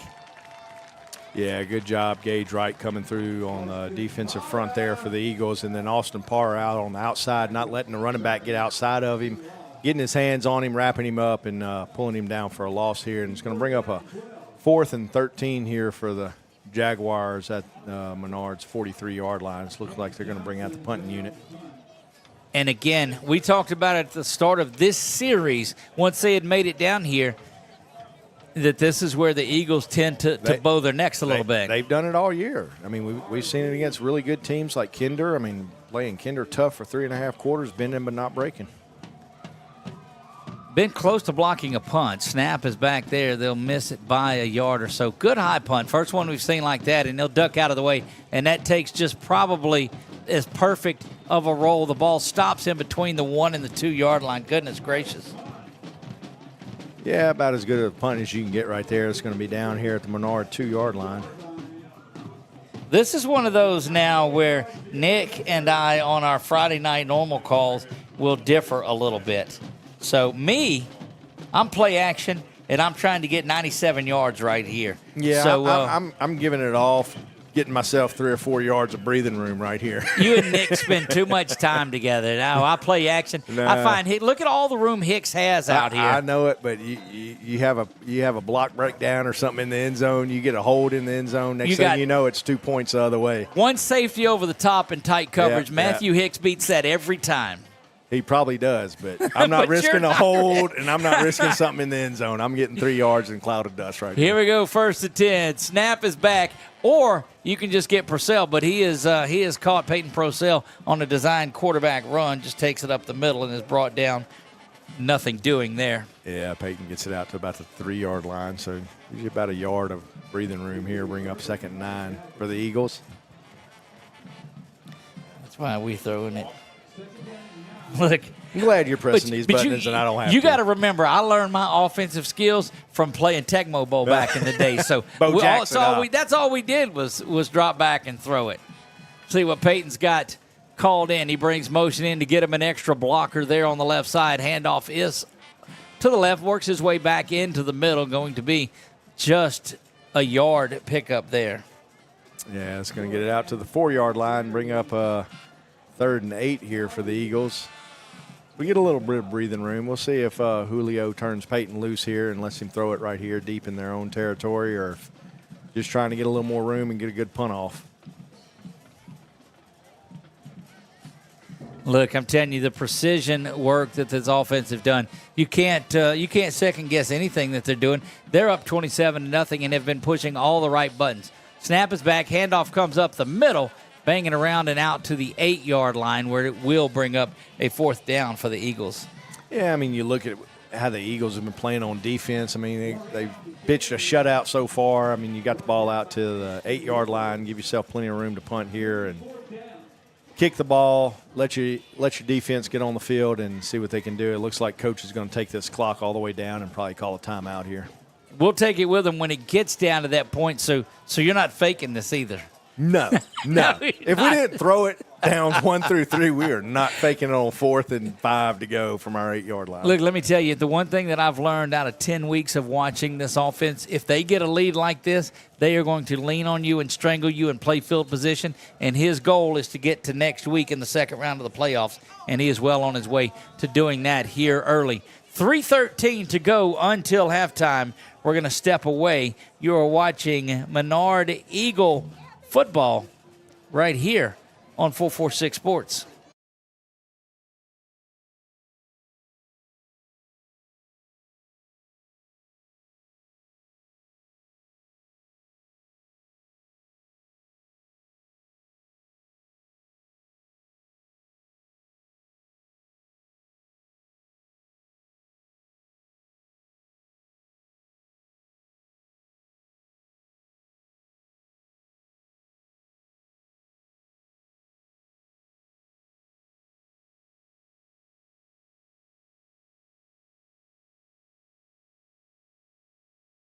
in Central Louisiana. Back to the Eagles Nest we go. Doug Gann alongside of John Wolf. And, John, it's been great work by the Eagles tonight on both sides of the ball. Yeah, I mean, offense got pinned deep right there and trying to get some room out. And I guess you could say it's our worst offensive showing of the night, and we'll see what we do here on punt. Snap is back there. Kick is away. And, you got roughness again, and it's continuing on in the end zone. And so depending on when they want to call this 15 yards is when it's going to be. But the extracurricular continued on. This could be crucial. Yeah, if they got a rough in here, it'll be an automatic first down. Or if it's running into and the then, kicker. Well, he knocks him down and then jumps on him again. Let's see what the official call is here. Holding against us. So we don't have a rough in the kicker. Going to be first down and 10 for Thomas Jefferson. Here 3:02 remains in this one until halftime. And so holding interesting. Whistled, and luckily it was out of the end zone where the hold was because that would have resulted in safety. Yeah. But first time that Thomas Jefferson will start in plus territory, John, they'll start from the 38-yard line. Yeah, they got really good field position right here. So with 3 minutes to go in this half, big task for the Eagle defense here to stand up and keep them out. Gasper and company out, ready to go. First and 10 from the 38 in plus territory. Snap is back. Looking to go get it all right here. Closing on it fast and quickly, and it was going to your man DuPont again, but great work closing. Yeah, Brooks Juno again closing there on that, and had help coming over the top from Wyatt Hayward, and good job to break that pass up. Look, he's leaving that ball up a little bit long on it, too, and I just don't think this Thomas Jefferson team is built to throw the ball to get back into a 28-point lead like this. Right. I mean, you look at their year. I mean, they're 70-80% run team, so passing is not something they want to have to do, but they're being forced into it tonight. And they can do it when they're establishing the run all night long, but that's not been there either. Little pump fake there, and Gasper's going to keep it. Now he's trying to go down the field with it and going to be thrown harmlessly out of bounds and will be third down and 10. Another reason why you kick the ball away with a lead like this is that you feel like they're forced into throwing the ball, and this is your result today. Yeah, you got them down 4 scores and want to make them pay for it, and good job by the Eagle defense right there. 2:51 now until halftime. This Eagle crowd is getting into it. You hear them rocking down there. Third down and 10 we go. Ball rests at the 38-yard line. Need to get to the 28 to convert. A little trickeration coming up here. They'll toss it back, but the ball gets tossed on the ground, and it looks like the Eagles are going to come out of it with what is their second official turnover, 5th if you go by the count and look at it again here on your screen. You see the ball just never doing what it needed to do, and the Eagles come away with it. Yeah, again, putting it on your defense, forced Thomas Jefferson into a mistake, and they turn the ball over here at the Menard 45-yard line, 44-yard line, and set you up with 2:45 to go in the half, and the Eagles in pretty good shape, possibly go get some more points. Well, John, that's why when you're down here on the goal line, I don't mind you run it 2 or 3 times and then punt it away and not try to take some big shot at it. Oh, is that where we're at? First out of 10, they'll have it from the 42-yard line. So a drive for Thomas Jefferson that was started at the 28-yard line ends up with -4 yards on that play. Snap is back there, back to pass. Peyton coming a little comeback route. This time, Cutter unable to get that one up. Yeah, pretty good coverage by looks like number 7 by Thomas Jefferson right there on Cutter. I'm gonna tell you what that's setting up though is the cornerback that was on the near side on Hicks kind of releases and comes back to the ball. That sets up a potential pump fake and a deep shot down to Hicks. It does. Second down and 10. Just 2:40 remain in the first half. Ball rests at the 44-yard line. Purcell now back to pass.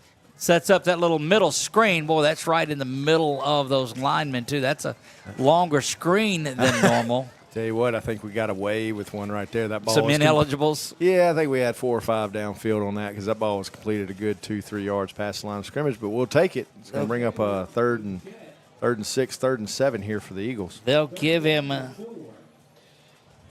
6 on the play, make it 3rd down and 4.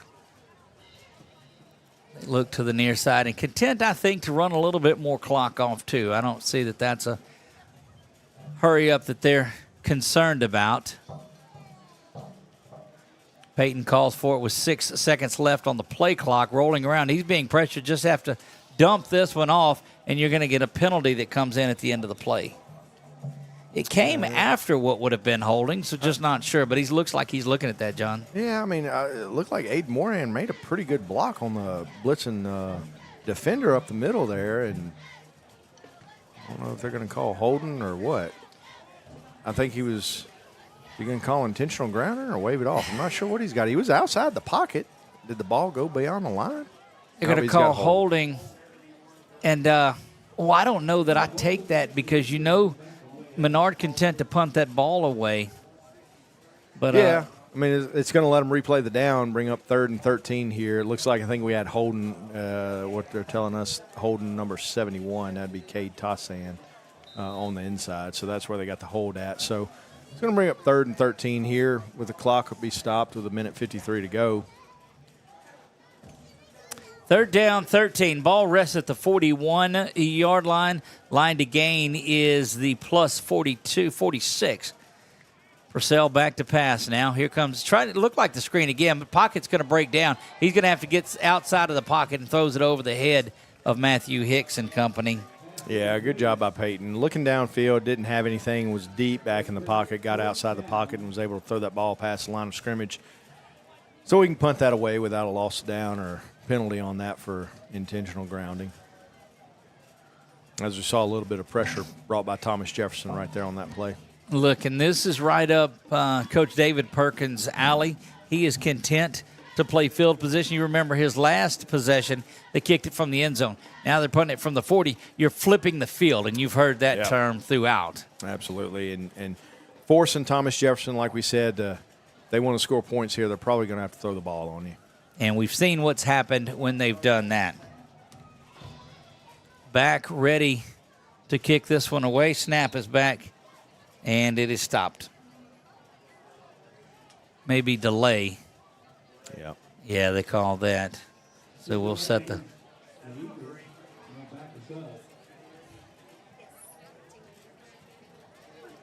We got Miss Stephanie Lacombe behind us. That's right. Dance line coach, professor, instructor. 4th down, 18. Snap. There is the kick. Good-looking kick. It's going to come up and be trouble. It'll bounce, and they'll just get everybody out of the way. And, again, that's about as great work as you can get. Change of possession.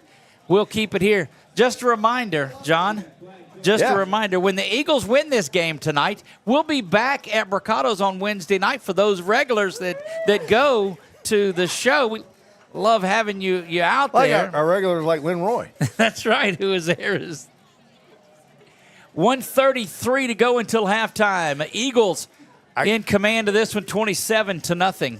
I made a mistake. Uh-oh. I said Stephanie Lacombe. Okay. Because back in the day. Yes. Way back in the day. She's not near as old as I am. But she was Stephanie you're just Lacombe. showing your age. Laborde. You're just showing your age. age. Yeah. Nobody else's age. I feel you. Back in the prop sucker days. So, again, that will be at Bricato's Wednesday night. We invite all of you. A lot of football to go, but we're going to follow along all the way throughout. I don't even know what happened, Doug. Personal foul on that one, and this thing just getting – look, halftime I don't think can get here soon enough. This thing's getting chippy.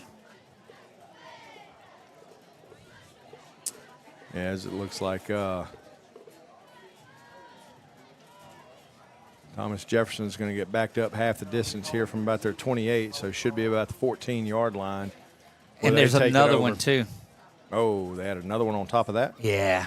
Yeah. That's the half the distance variety. So this reminds me, have you seen the Price is Right? You've seen The Price is Right, Yeah. the little cliffhanger gang where the guy just keeps going and going and going. You never know where he's going to stop. That's where we see the ball all the way back to the 10-yard line. Yeah, so the ball's back about the 9, 10-yard line, and they're post possession, so it's not first and 20 or 30. It's still first down and 10 from the 9-yard line is where the Jaguars will have it. 1:33 to go here in the first half of play. Gasper under center, now just the handoff off to the right side.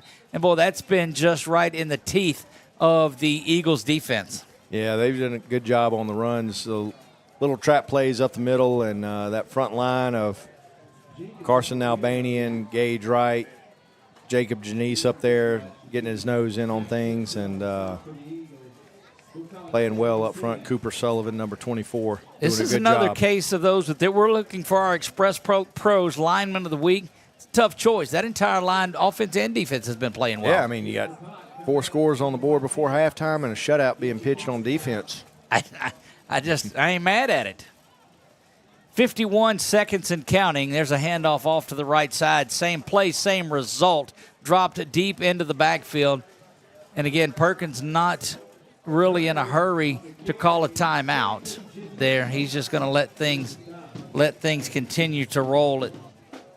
Yeah, good job, Sawyer Brown, getting back there in the backfield to cause a disruption, bring up 3rd and 14, 3rd and 15 here for Thomas Jefferson as they're probably going to let this clock run out. If I'm Thomas Jefferson, I don't even think about snapping it again. Yeah, I mean, you look at the game clock versus the play clock. They are literally, I think the play clock is about a half a second before the game clock. You take my half the distance and let the clock get going again, and you're to the half. This is one as an official. If they let it run out, you don't throw the flag. It's a forced, and I think that's what they're telling them. Yeah, they're going to do that. That brings us to halftime. Don't forget, coming up at halftime, I think we're going to have our band and the dance line and the Eaglettes and everybody, and we will bring it to you in its entirety. We'll also talk to Coach Perkins coming out of the half. We'll do all of that. It is halftime here at the Eagles Nest. Your Eagles on top in a big way. They lead this one 27-0. We'll be back right after this.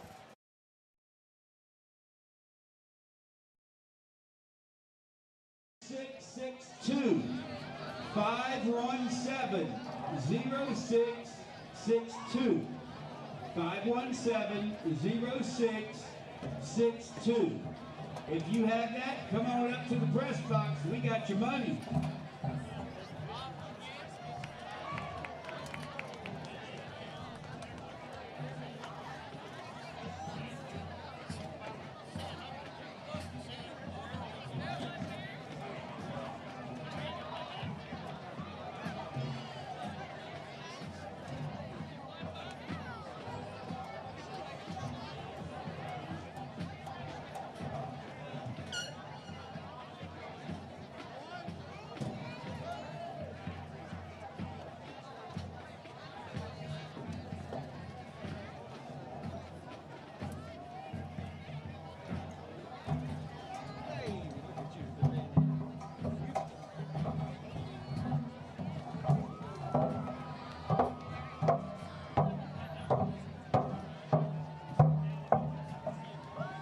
Ladies and gentlemen, we want to welcome to the field for tonight's halftime entertainment. Please welcome the Dancing Jaguars.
more time with the split the pot ticket. No one's come up. 517-0662.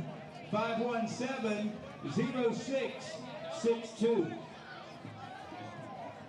And now, if you'll please welcome to the field the Thomas Jefferson Marching Band.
And now, for your halftime entertainment, the Holy Savior Menard Golden Eaglettes.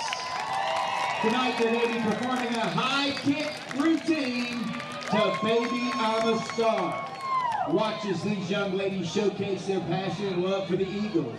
They're led by co-captains Alice Fingleton and Emily Wolf and Captain Leah Bolton. Ladies and gentlemen, the Golden Eaglettes.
Ladies and gentlemen, the Golden Eaglettes!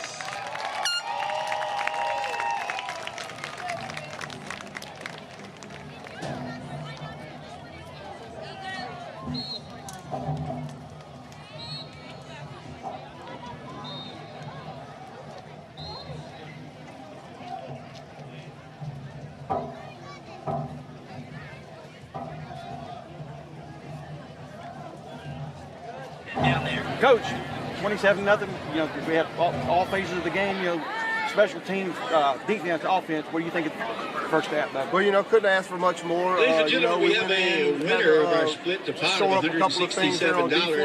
It's Gerald and Margaret Lacombe, and they've donated it all back to Holy Savior Menard in the name of Michael Thomas LaFord.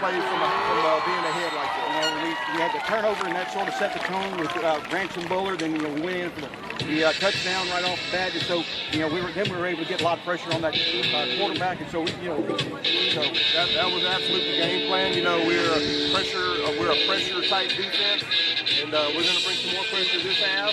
Like I said, it's 0-0 in our mind. So we're going to give it all we got here in the second half. All right, well, just final word again. So we can. There you go, back press box side of it, the Trios press box, and we appreciate the work of Robert Anderson and, of course, the availability of head coach David Perkins to visit with us down there. And you heard his comments there. He's just ready to come out in the second half and take care of business. Yeah, I mean, you're up 27-0, 4 scores, and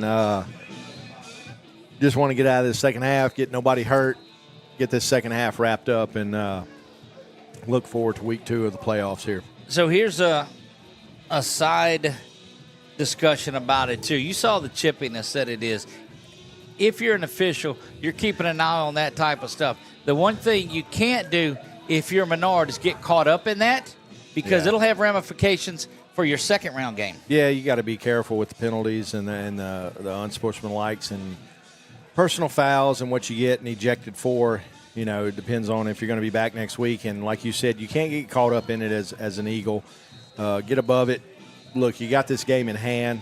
Just keep the wheels on it for another 2 quarters. Keep Thomas Jefferson at bay, and you're going to be okay. Keep playing like you've been playing and try to avoid that. So give you a couple of updates, Doug, on some scores. Here on Friday, November 14th, in the first round of the playoffs, some Central Louisiana scores. We got LaSalle Tigers 0 over the Elton Indians 12-0 in the third quarter. Pineville losing to St. Paul's 56-0 in the third. Delta Charter 14, St. Martin's Episcopal 8. St. Helena 22, Avoyelles Mustangs 20 in the third quarter. So that was a game that was 14-14, and then one conversion and one non-conversion. Got a good one going down there in Avoyelles Parish. Northeast Vikings 0, Faraday Trojans 42, Thomas Jefferson, of course, 0, Holy Savior Menard 27, Discovery Swamp Owls 0, Leesville Wampus Cats 42 at halftime. One of the greatest names in high school sports, the Swamp Owls of Kenner Discovery. Playing the Wampus Cats of Leesville, right? Wow. Both of them good names, wow. right? Looking at Patterson Lumberjacks 7, Marksville Tigers 18 at halftime, Montgomery 12, Grand Lake Hornets 47 at half, and Winfield Tigers 12, Mansfield Wolverines 22 at half. So that's some scores from the local area, and of course your Eagles on top 27-0 here with about a minute to go here at the halftime till we get kickoff. On the select side of it, of course, 24 teams make the draw. On the non-select side, 28 do. So you're working your way down to the top 16. That means the top 8 teams had buys around here. The next half of that, at 9 through 16, have home games. That's where Menard falls. So they would look at sitting at 9 as the Eagles. No, at 13. Yeah, they would go up. Number 4, Newman. So Isidore Newman, you remember them from basketball and softball and baseball, and it just seems like you match up with the Greenies a lot. Yeah, I mean, look, we hadn't watched them this year and hadn't seen film on them, but Isidore Newman, legendary program here in Louisiana, especially in this division, and you're going to have to go down to New Orleans and play a good ball club, and you're going to have to bring it. The beauty of it is, though, you get to go down to New Orleans and play a good ball club. That means you made it out of this one. You battled, you got a home playoff game, and you did what you did. Well, and you look at the goals of this team in the year, right? I mean, the initial goal, hey, let's go 9-1, and didn't happen. You went 6-4. You improved on what you did last year. You went Correct. 4-6 last year, so you had a good improvement over what you did last year. Got the home playoff game. You had to go down to Slidell round 1 last year. That was a tough go. Play a tough John Paul II team down there in Slidell on the road, and get the home game this year, and you're up 27-0 at halftime, coming out with going to receive the ball this half and see if you can't put this game away here on this first series of this half, and get to go to New Orleans for a round 2 ball game. And it's you look back Menard's history, it's not often they play in round 2 of the playoffs, but they've done it.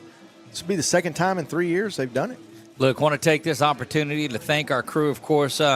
We meshed this crew together to get ready for tonight. Normally, Robert Anderson is in this spot. You heard him down on the sidelines interviewing, and he said he loves to be down there roaming around. Of course, Chuck Perkins up in the press box. He is on the replays and the graphics that have been popping up. Nick Morrow went down there, and he's got some of the camera work that you've seen, so doing a good job there. Brett Stallsby is in charge of the updates, and he's got that going. And our girl Zoe Fitz is down there. And wait till you see the pictures that she has amassed for you guys. There's a lot of them there. You'll be able to go on and check that out at Zoe Fitz Photography. Good deal. And looking at, Tioga, another one of our 446 schools that had a bye this week. Yep. Next week, looking at winner Holy Cross and Rummel is up 7-0 over Holy Cross at halftime. So same Rummel team that was up 14-0 on Carr a couple of weeks ago in the first quarter. So look, I'm telling you what, that's some battles. That Brother Martin game, how is it going? That is Ash's opponent a week from now. Eagles set to receive the opening kick. Ball blows off of the tee. And I just think I don't see any wind blowing at all. I don't know if it just fell off of it. Maybe setting up an onside kick or something. Yeah, it's but not you've much got out there. The flag's pretty down. Yeah, you've got 9 guys within 10 yards of the ball. So expecting the unexpected in this one. Foot into that one, driven back to the far side, gathered in at the 8, and now away they go.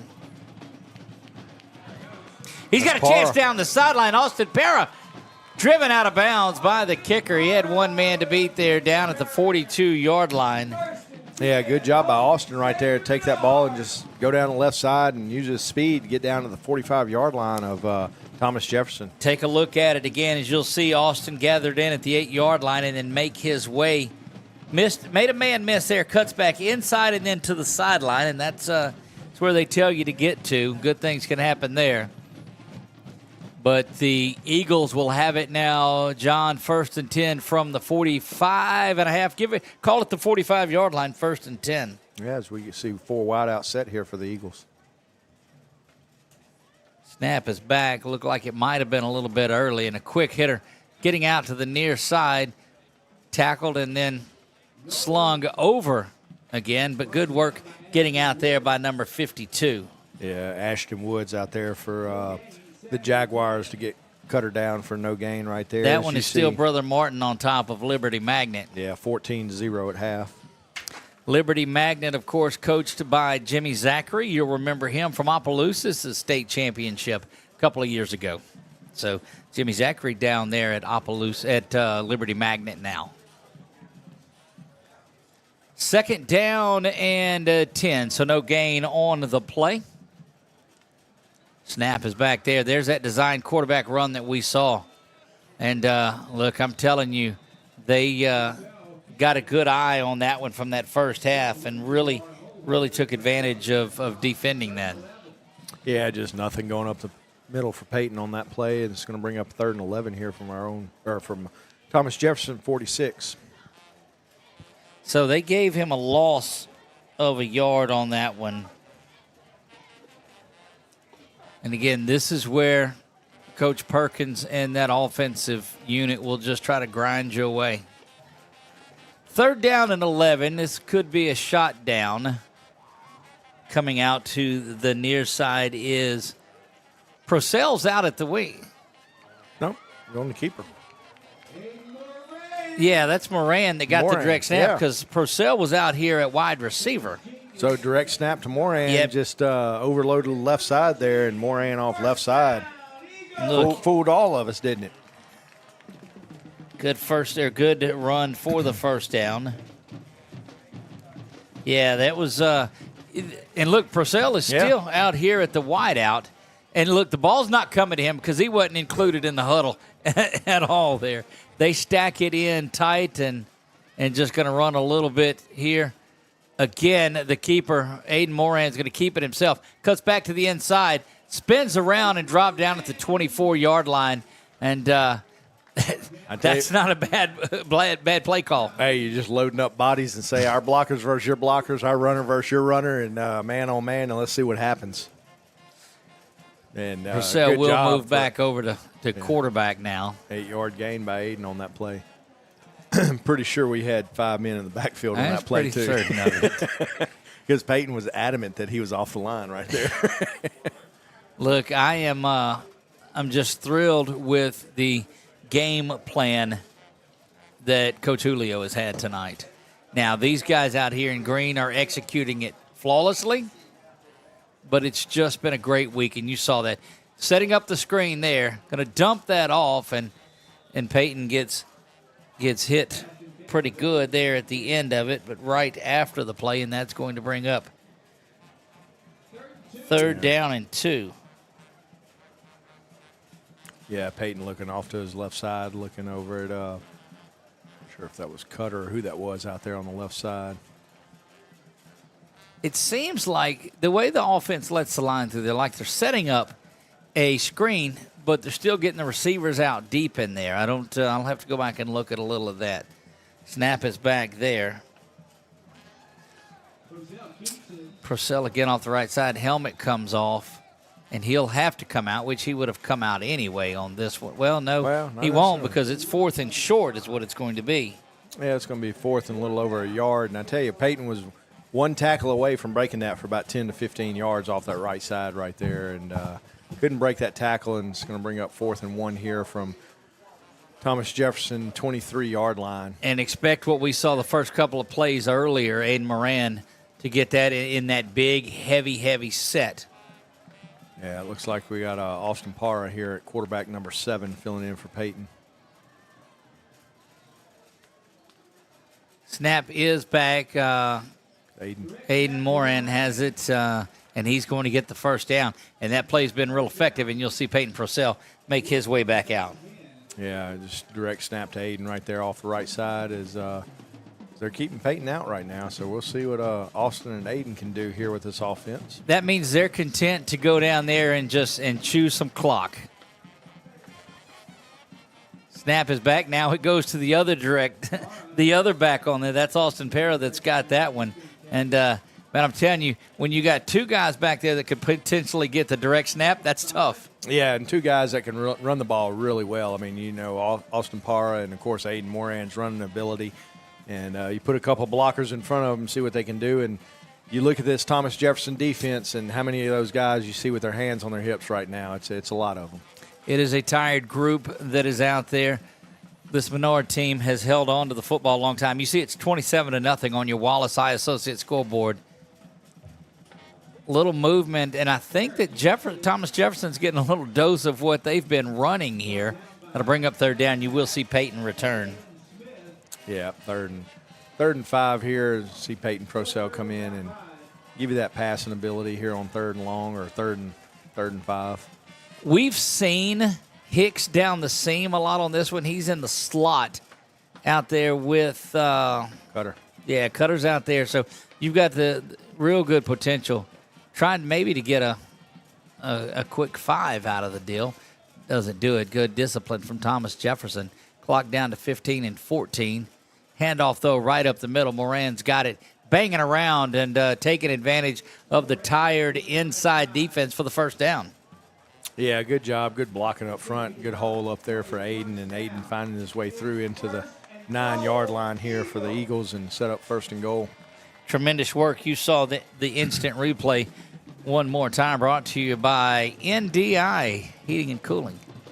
I think we're going to have a false start on the Eagles here. It's going to back us up 5 yards. So it's going to back us up 5 yards here. Yeah, we'll have 1st and goal from the 14-yard line.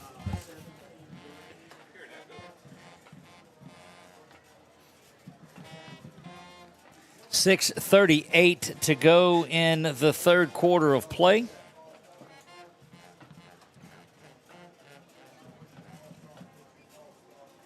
And that's really been about the only thing negative that has happened to the Eagles. It'll be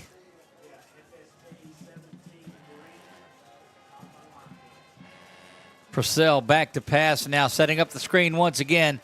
Again, he launches that one and yeah, I think they're going to get us this time for ineligible downfield. We had about 3 or 4 linemen downfield, and that ball was well beyond the line of scrimmage. So they could have called that a number of times, but one thing, John, to keep an eye on at the end of the play is they're getting after Peyton a little bit after that throw. We'll see if they keep an eye on it. Yeah, we'll see. I imagine we're going to have an ineligible downfield here, and they'll back us up 5 yards and take another crack at it.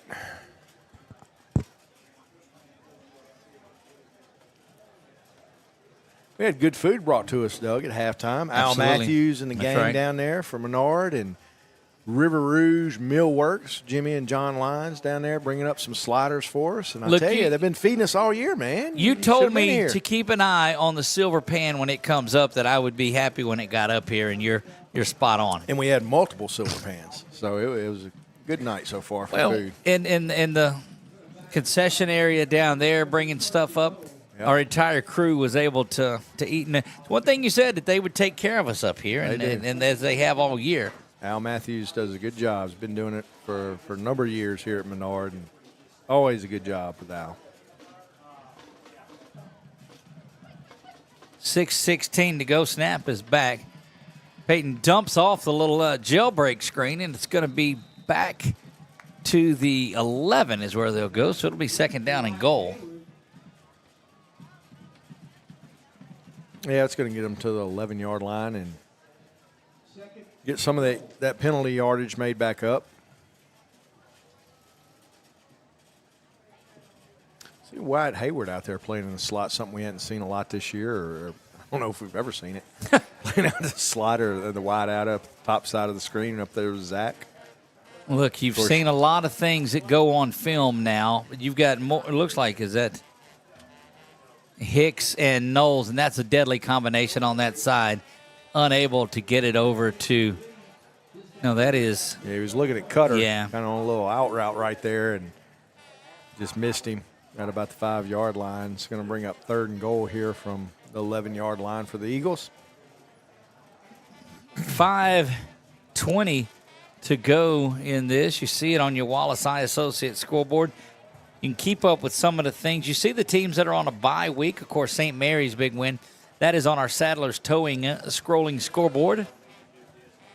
John and I broadcasting live from the Trios press box. Did you know that their lunch is back? 10 spins around inside of the 5 and down to the goal line. He's going to be marked shy of it. It will be 4th and goal, and expect the Eagles, I would think, to get that big heavy package back out there. Yeah, Cutter right there on that little quick out right there. Had some good blocking up front and was able to get that ball down to the 1-yard line. And I think you'll see Coach Perkins here is going to go for it, obviously. 4th and goal here from the 1-yard line. So see what this front can do for us. And you have seen Peyton run the ball well tonight. We'll see if he just keeps it right up the middle. It's going to be the direct snap. Touchdown, Eagles. Touchdown, Aiden Moran. Yeah, just off right side, untouched right there. Good blocking up front by for Aiden, and was able to walk in the end zone. It's his 2nd touchdown of the night, John? Yes. Had a 25-yard run earlier in the 2nd quarter. This one from a yard out. You saw that on our instant replay. 33-0 now. Eagles lead this one, pending the PAT. Jude Maida wasn't with us last week at Port Barry. Snap back. It is blocked again. That's the 2nd one blocked tonight, John. Yeah, I mean, something we hadn't seen this year out of the extra point team, and I'm sure Coach Perkins is going to look at that and see what he can't correct on that for next week for sure. Kickoff coming here. We'll take this opportunity to remind you that should this hold on like it is, and we don't see any reason that it wouldn't, we will see you back Wednesday night at Bricato's Breakfast, Lunch, and Catering out there on Coliseum Boulevard, 7 to 8 p.m. Come out and support your Eagles and your kids and fill the place up. And a big thanks out to the folks at 3 Potato More. Yeah, those guys always do a good job for us. And I'll tell you, looking at this opening drive of the second half, Doug, you look at the clock. We're at 4:50. Yeah.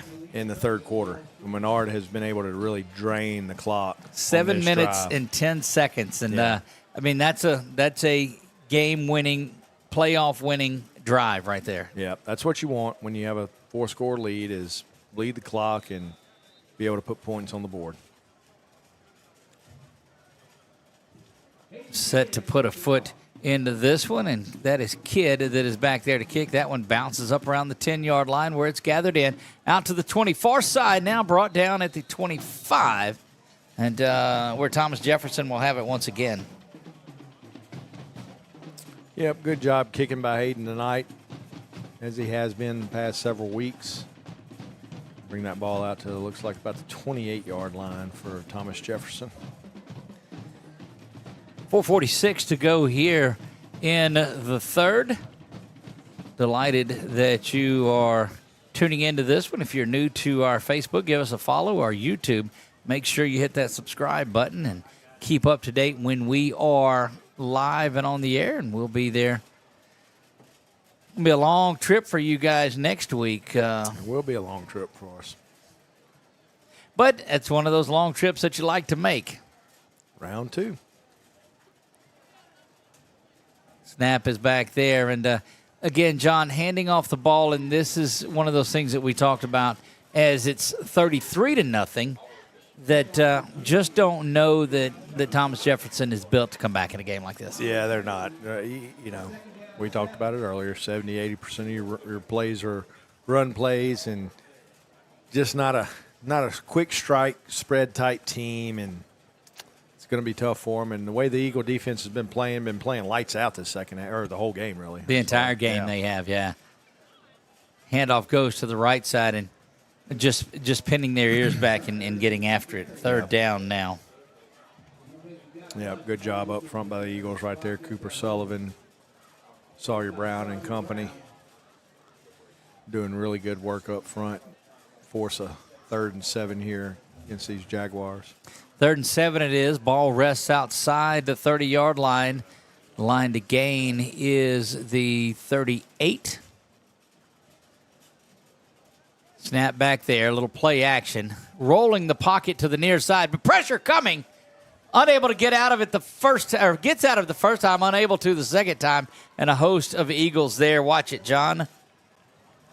Yeah, it looks like we had Gage Wright over there, and Jacob Janice in on that.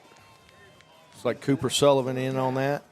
They'll come in on 4th down now to punt that one away. But I'd be anxious when we go back and watch this again, the limited yardage that the Eagles have given up tonight. Well, and you look at them, I mean, it seems like they come up with the big play when they need it. And, 3rd and long there, and you force the sacks, force 4th and 14, 4th and 15 here. So we got Austin Parra deep to receive this punt for the Eagles. Austin stands at the 40-yard line. That's a high snap. But clock has stopped before for, what was it? Yeah, they're going to get us for offsides. Jacob Janice about a second early on that one. He was going after it. He was wanting it, but he was about a second early.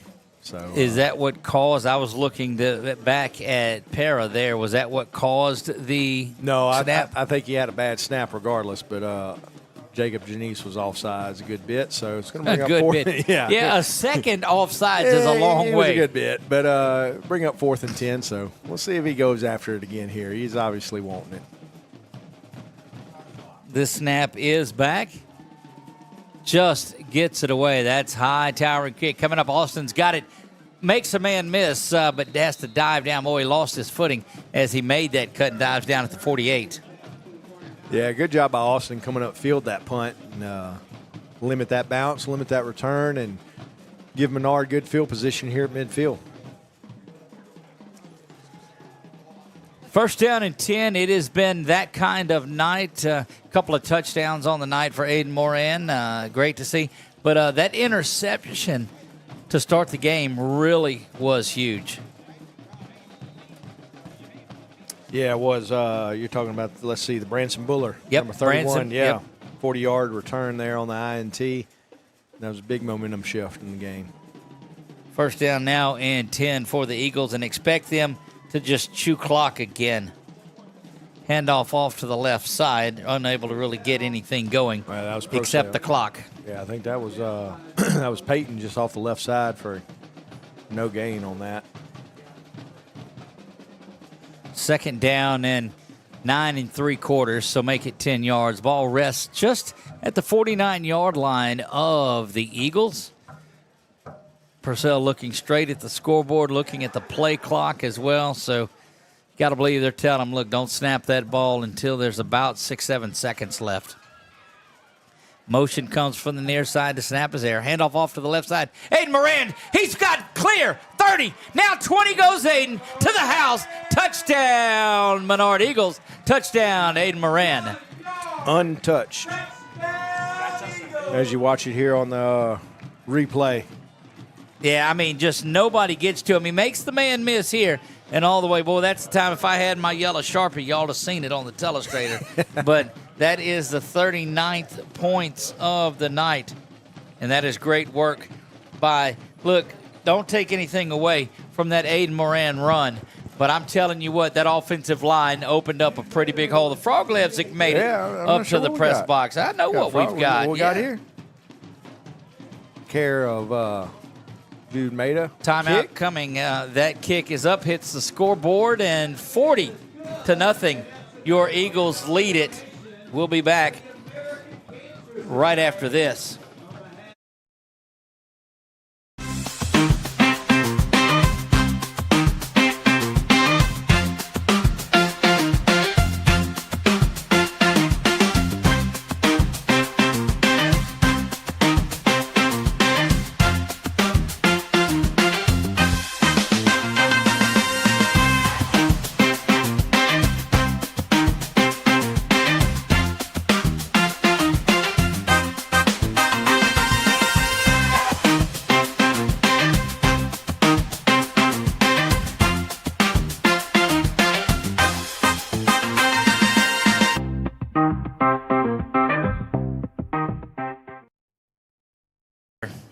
40-0 back in the Trios press box. We appreciate our friends at Trios for all that they do. That one bounces around, is picked up at the 25-yard line. Getting to the outside, but that is it. And that Eagles defense will come back out doing the damage that they have done all game.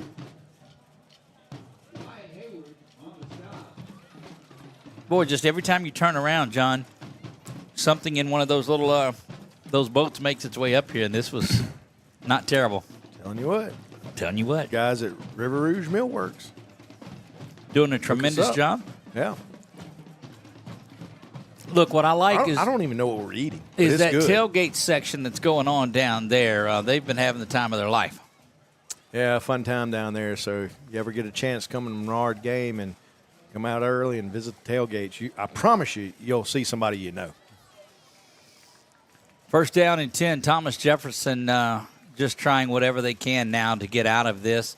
Eagles close to getting that magic number 42. Snap is back there. Hand off to the far, or no, he's going to keep that over and pick up 5 on the play. Yeah, keeps that out to the right side and pick up about 6 yards on that play. A little misdirection to the left side and kept it to the right. And good run by the quarterback right there. Bring up second and 4 here. And if you're Thomas Jefferson, great job on making the playoffs. Don't get your first playoff win. They wanted that. They were excited about that. But they don't have that. And it's going to make a long ride home back to Gretna. But a great season for Thomas Jefferson Academy. Yeah, I mean, you always want to make the playoffs, and good job by them to do that coming out of that New Orleans district. Snap is back there. Trying to go over the top. Good speed out of the background, but again, just lofted up in the air. And a flag is going to come down at the very end of it. I don't know what they got here. You didn't have DPI on that. The only thing that I could see is him coming in, hitting at the end, but that's just a football play. Yeah, he was going for the ball. I'm not sure if they're going to call DPI on this. They were both going for the ball, but they're going to call defensive pass interference on that. On a ball that's lofted up in the air. High ball like that, you got 2 defenders going up with the receiver to get the ball on that. I think we can probably take a look at it one more time. Let's watch the replay on this, see what we got. And again, you don't see it called on a lofted ball like that. Yeah. That's one of those. Yeah. It's one of those. Yeah. He says it's one of those. First and down at the 45. To the 45-yard line. First down and 10 it is.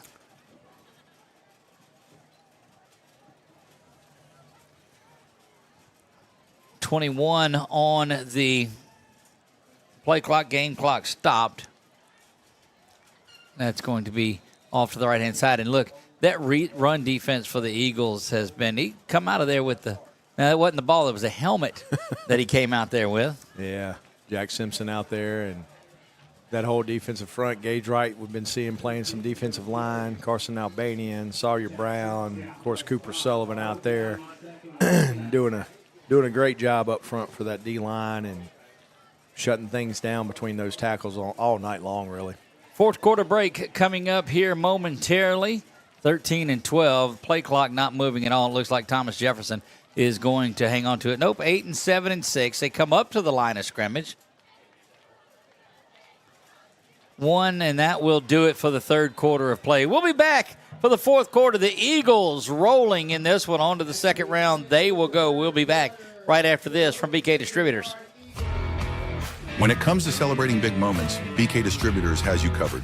From eye-catching fathead decals and senior banners to custom cutouts that bring your favorite faces to life, we help make memories larger than life. Cheer loud and proud with hand fans and personalized signs, or honor achievements with awards and trophies that shine just as bright as the people who earn them. Whether it's for your school, your team, your business, or your community, BK Distributors delivers quality, creativity, and service you can trust. BK Distributors, where every moment deserves to stand out.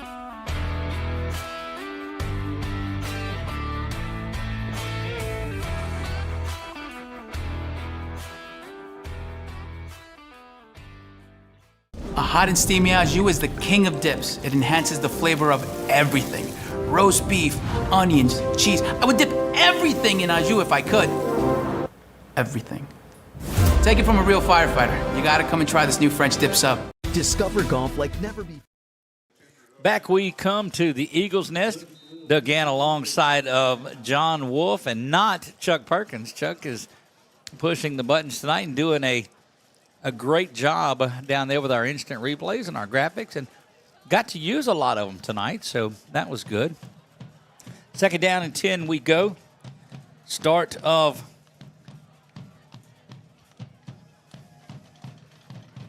the fourth quarter.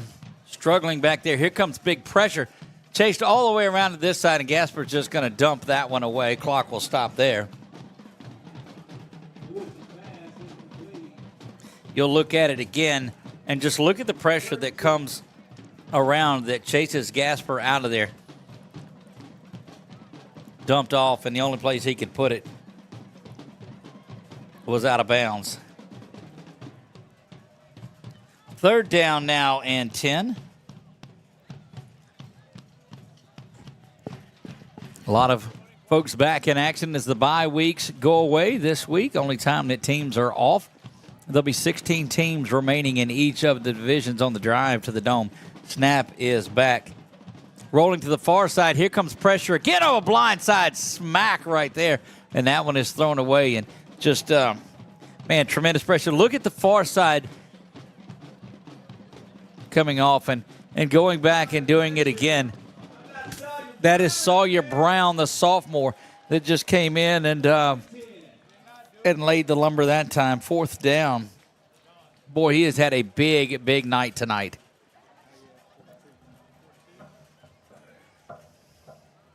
Punt team will make their way back out there.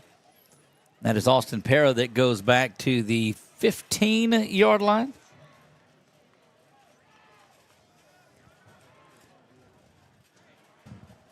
And just the work of Sawyer Brown tonight has stood out to me along that defensive line. Snap is back right in front of us here. Nearly blocked again, and that just a high kick. And look at the Eagles get out of the way. That's good work by Matthew Hicks. And that won't find its way in the stat sheet anywhere, John, but the way he just backed out of the way so that it doesn't touch him on an errant hit. Yeah, no doubt. I mean, you saw him duck there for a minute and hear his coaches yelling at him, Peter, get out of the way.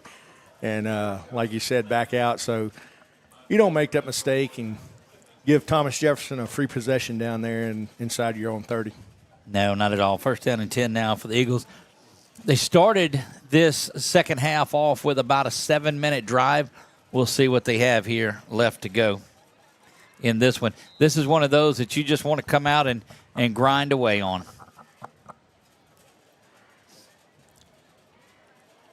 Peyton Purcell there at quarterback calls for it.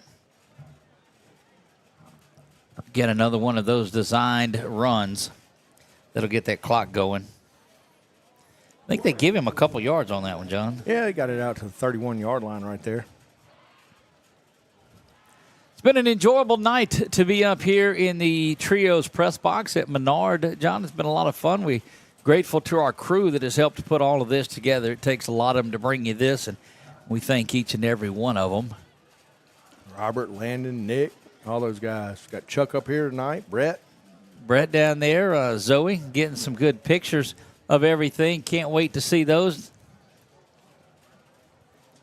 in for the weekend, and so she decided to come out to the Eagles Nest, too. That's a direct snap, it looks. Yeah, direct snap. Procell. Got kind of Procell right there. Yep, that was Procell that had it, so that'll be third down.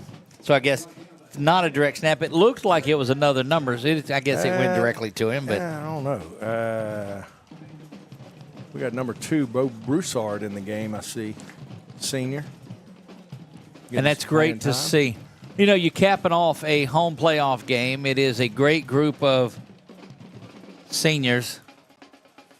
As we got the little ones out there cheering with the dance line. The future Eagles are out there, that's right. Yeah. Come down and hanging out. And that would be like if it was me out there trying to dance or do anything, just completely lost. I've got a third grader down there, too. We see time being called. We're going to have Coach Perkins going to call timeout for the Eagles. Yeah, play clock was running down. And you just don't want to get sloppy down here. And by that, I mean you just want to make sure that, hey, this is what our goal is. This is why we're doing what we're doing. We're trying to keep the clock going. Yeah, you want to finish. You know, you hear coaches talk about it. You hear it Saturday, Sunday. It's cliche. Hey, just finish. We want you to finish. This is the time you need to finish. 10 minutes to go in the fourth quarter. You got a huge lead, 40-0. Game's well within hand. Just go out and execute and do what the play calls for you to do. And play within yourself. Don't do anything stupid. Don't draw a flag. Don't commit a stupid penalty and jeopardize yourself for next week. Well, a couple of things you look at, too. Stay in bounds. Man, I go back all the way, and I said it was the last time I was going to do it, on that first down run. Ducks out of bounds. First down, picks up 8 yards, could have turned back up, ended up punting, and the Eagles have never relented from there. Third down and 7, and you wonder why he doesn't get a mic. That's specifically the reason that he doesn't. They're down here. Eagles convert this. Every first down, you run off a couple of minutes. Snap is back there. Or you just take it to the house. To the 50, now 40, he's gone. 30, now 20. Aiden Moran, have yourself a night, young man. That is another touchdown. Is that 4 on the evening for Aiden? That is. That's number 4, 71 yards on that carry for the touchdown. Let's look at it again. Aiden Moran just hits that offensive line and goes. And once he gets that seam, look again, they're peeling off. And tell you, it's been Aiden's thing the last couple of years with him running the ball. He gets to the second level. Yeah. He is tough to get down. He's tough to catch. He's tough to tackle. And, he went just about untouched right there for 71 yards for the touchdown. One piece of important news is that's going to get it past the 42-point mark, and that will get the clock running in this one. So that last 9:40 should go off pretty quick. Kick is up, and it is good. Eagles lead this 47-0. We'll be back right after this. You are watching Menard Eagle playoff football on 446 Sports. Your property demands equipment with more reliability built in. Kubota equipment. Right now, bring home select Kubota equipment with 0% financing available or save up to $2,500. Find a dealer near you at LouisianaKubotaDealers.com. When something happens to your car, you might say, "Ugh, come on." Seriously? This is so extra. But what you could say is, like a good neighbor, State Farm is there. Your local State Farm agent is available when and where you need them, online, over the phone, or even in person. State Farm agents are here to answer your questions and help you file your claim. This is so extra.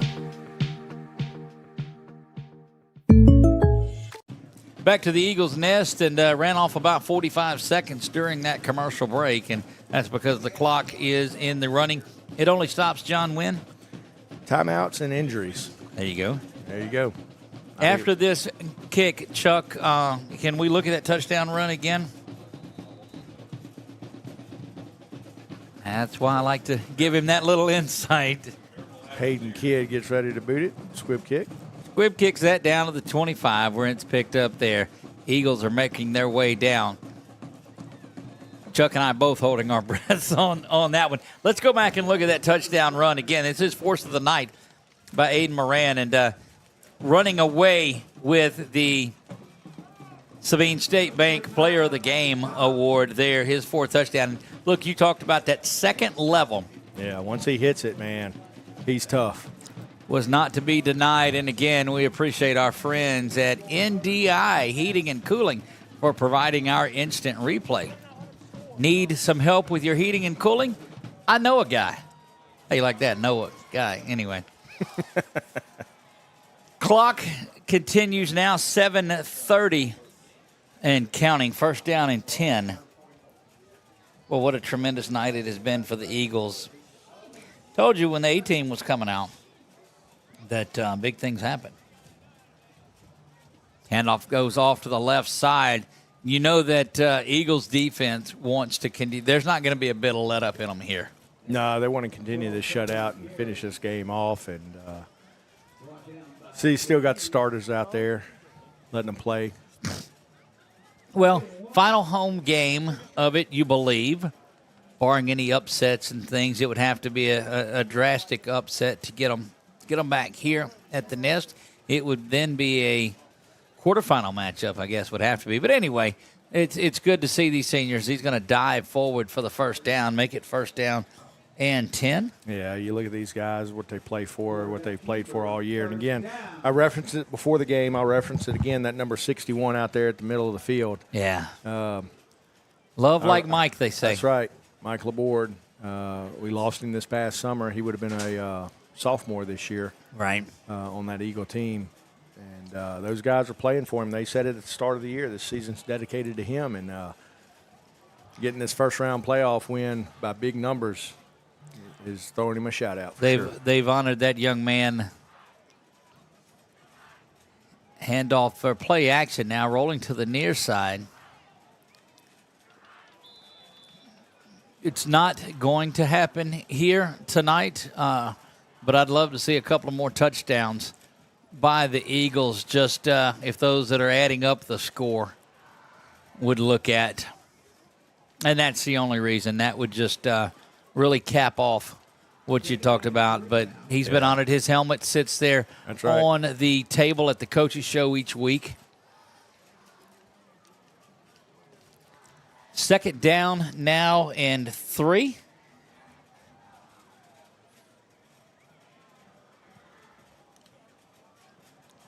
Just playing out the final little bit of time. That's going to be offsides. Yeah, we're going to get Jack Simpson here on our left edge, offsides. He's going to give Thomas Jefferson a first down off of that.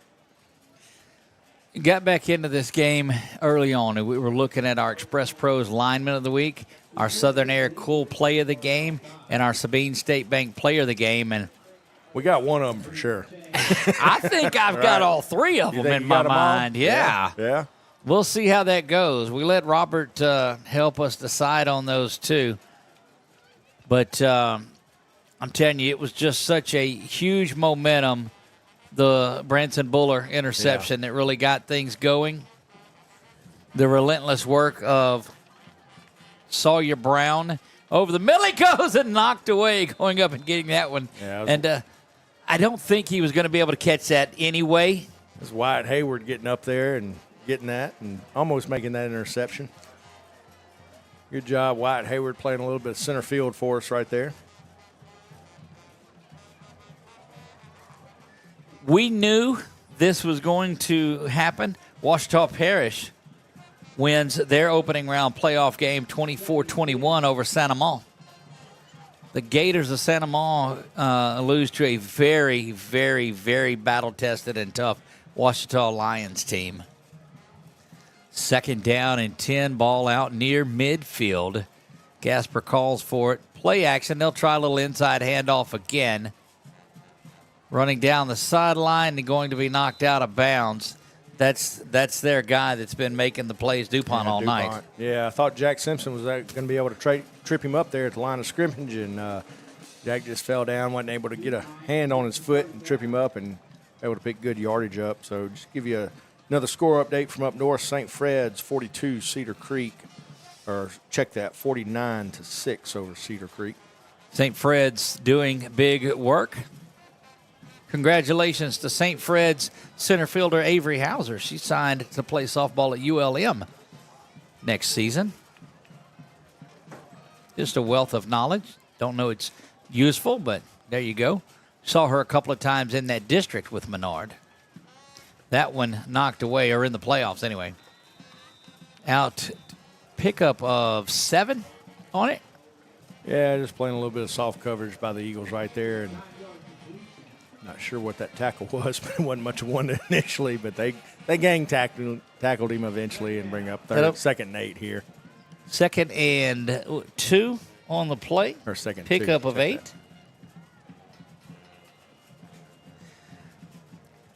Scores are coming in fast and furious now. Don't forget, there's a little trickeration. Now looking to throw the ball, got a wide open. But now you're throwing it to Matthew Hicks, and he's going to come down with that one.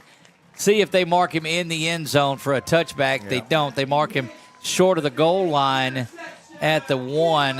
and that is just another takeaway. And you don't throw a 50-50 ball in Matthew Hicks's vicinity. Here you go. Let's look at it again, Chuck, if you've got it. Play action, throwing the ball up in the air. DuPont with the wobbly one, and that looks like he came down with it. Looks like his momentum took him in the end zone, but they're going to put him at the 1-yard line.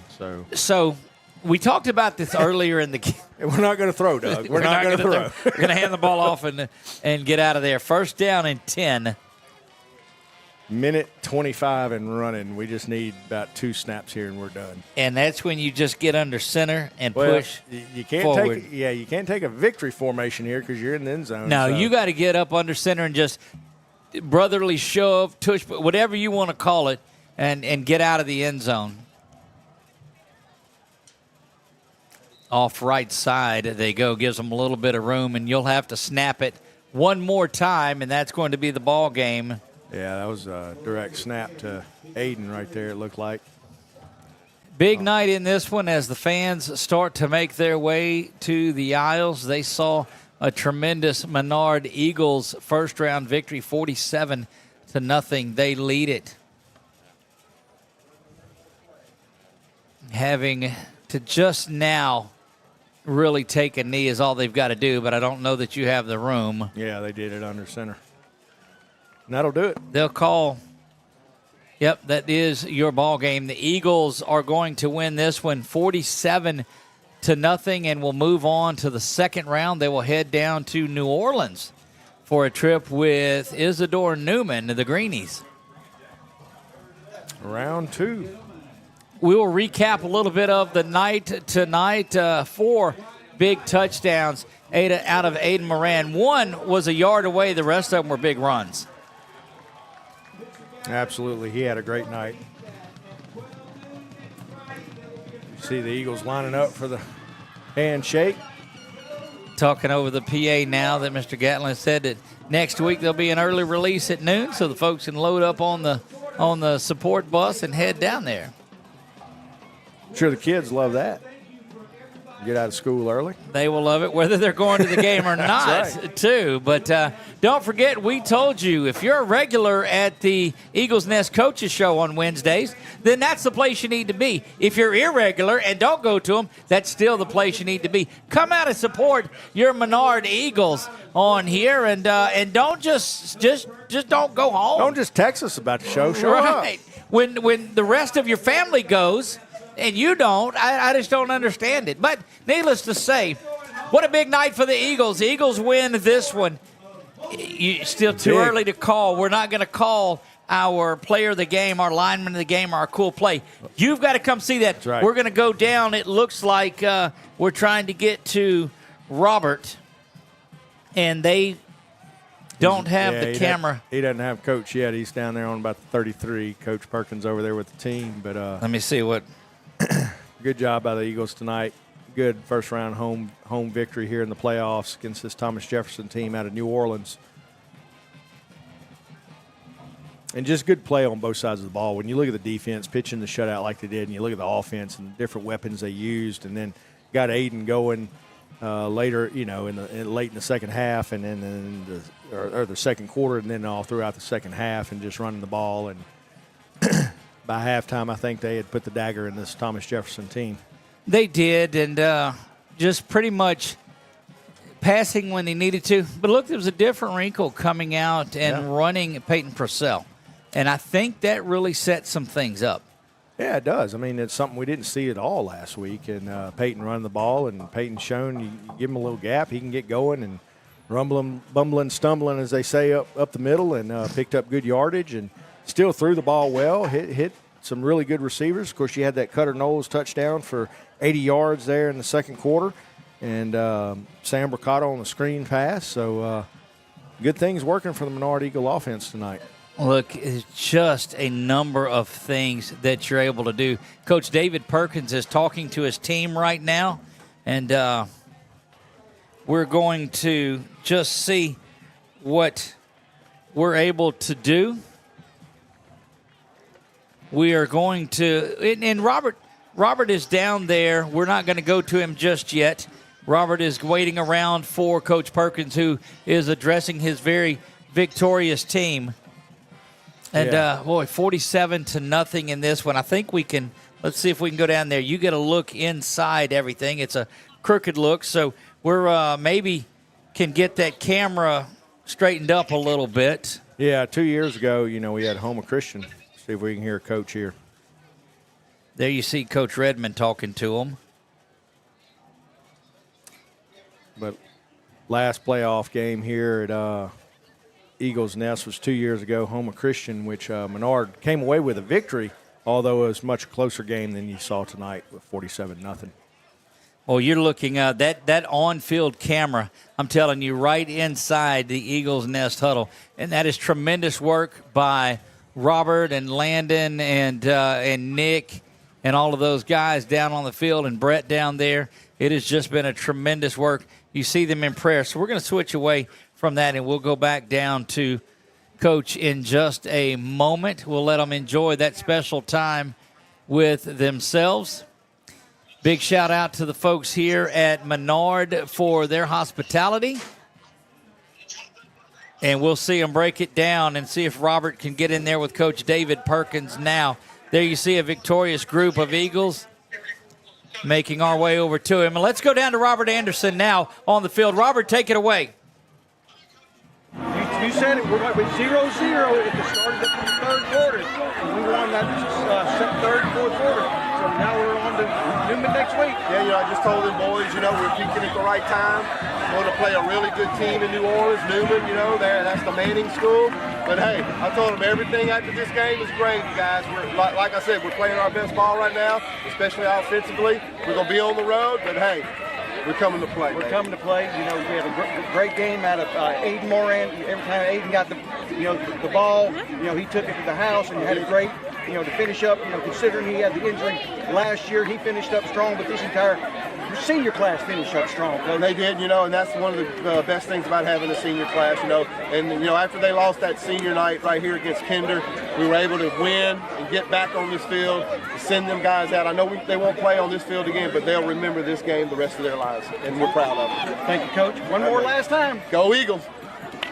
Thank y'all. All right. You get the Go Eagles from Coach Perkins there, and I would say that the Roman Robert Anderson did a great job tonight being able to get down there in the field, and we appreciate the work that he did. John, a tremendous night. Took a lot of folks to pull this off tonight, and I want to mention it to them. Of course, a big shout out to the folks that take care of us here at Menard, and they have done wonderful work throughout the year, but especially in the press box. They do a great job of taking care of us. Down on the field, Zoe Fitz was there taking pictures. Brett Stallsby was there getting our updates for us. Robert Anderson was on the field doing his roaming around in the interviews. Nick Morrow right there with him as well. Up here on camera was Landon Anderson, my man there, doing tremendous work as he's got that shot that's on it right now. Chuck Perkins came up with us and is pushing all the buttons, had the graphics and the instant replays working to perfection. John Wolf, first time that we've been in the press box together, my friend, and it was a special one. And all I can say is, say you guys top this one next week, brother. Tell you what, 47-0 heading down to Newman. Man, let's go get them. Got Big Mo on your side for sure, and head down to New Orleans and see what you can pull off in round two. And Eagles tonight did what they had to do. Yeah. We talked about it pregame, defense, play discipline. We gave up a couple big plays here and there, but nothing that really hurt you. Defense bended, they bent but didn't break. And offense did what they had to do, and they executed. Yeah. And Coach Julio called a great game. Offense executed it, put 47 points on the board, and you're off to round two.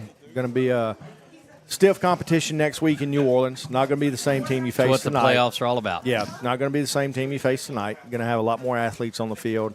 Going to be a lot deeper. Yeah. You had 32 kids dressed out there for Thomas Jefferson. You're going to see more than that for Newman. It's going to be a much tougher game, but you got to go down there with the same mentality you came out with tonight.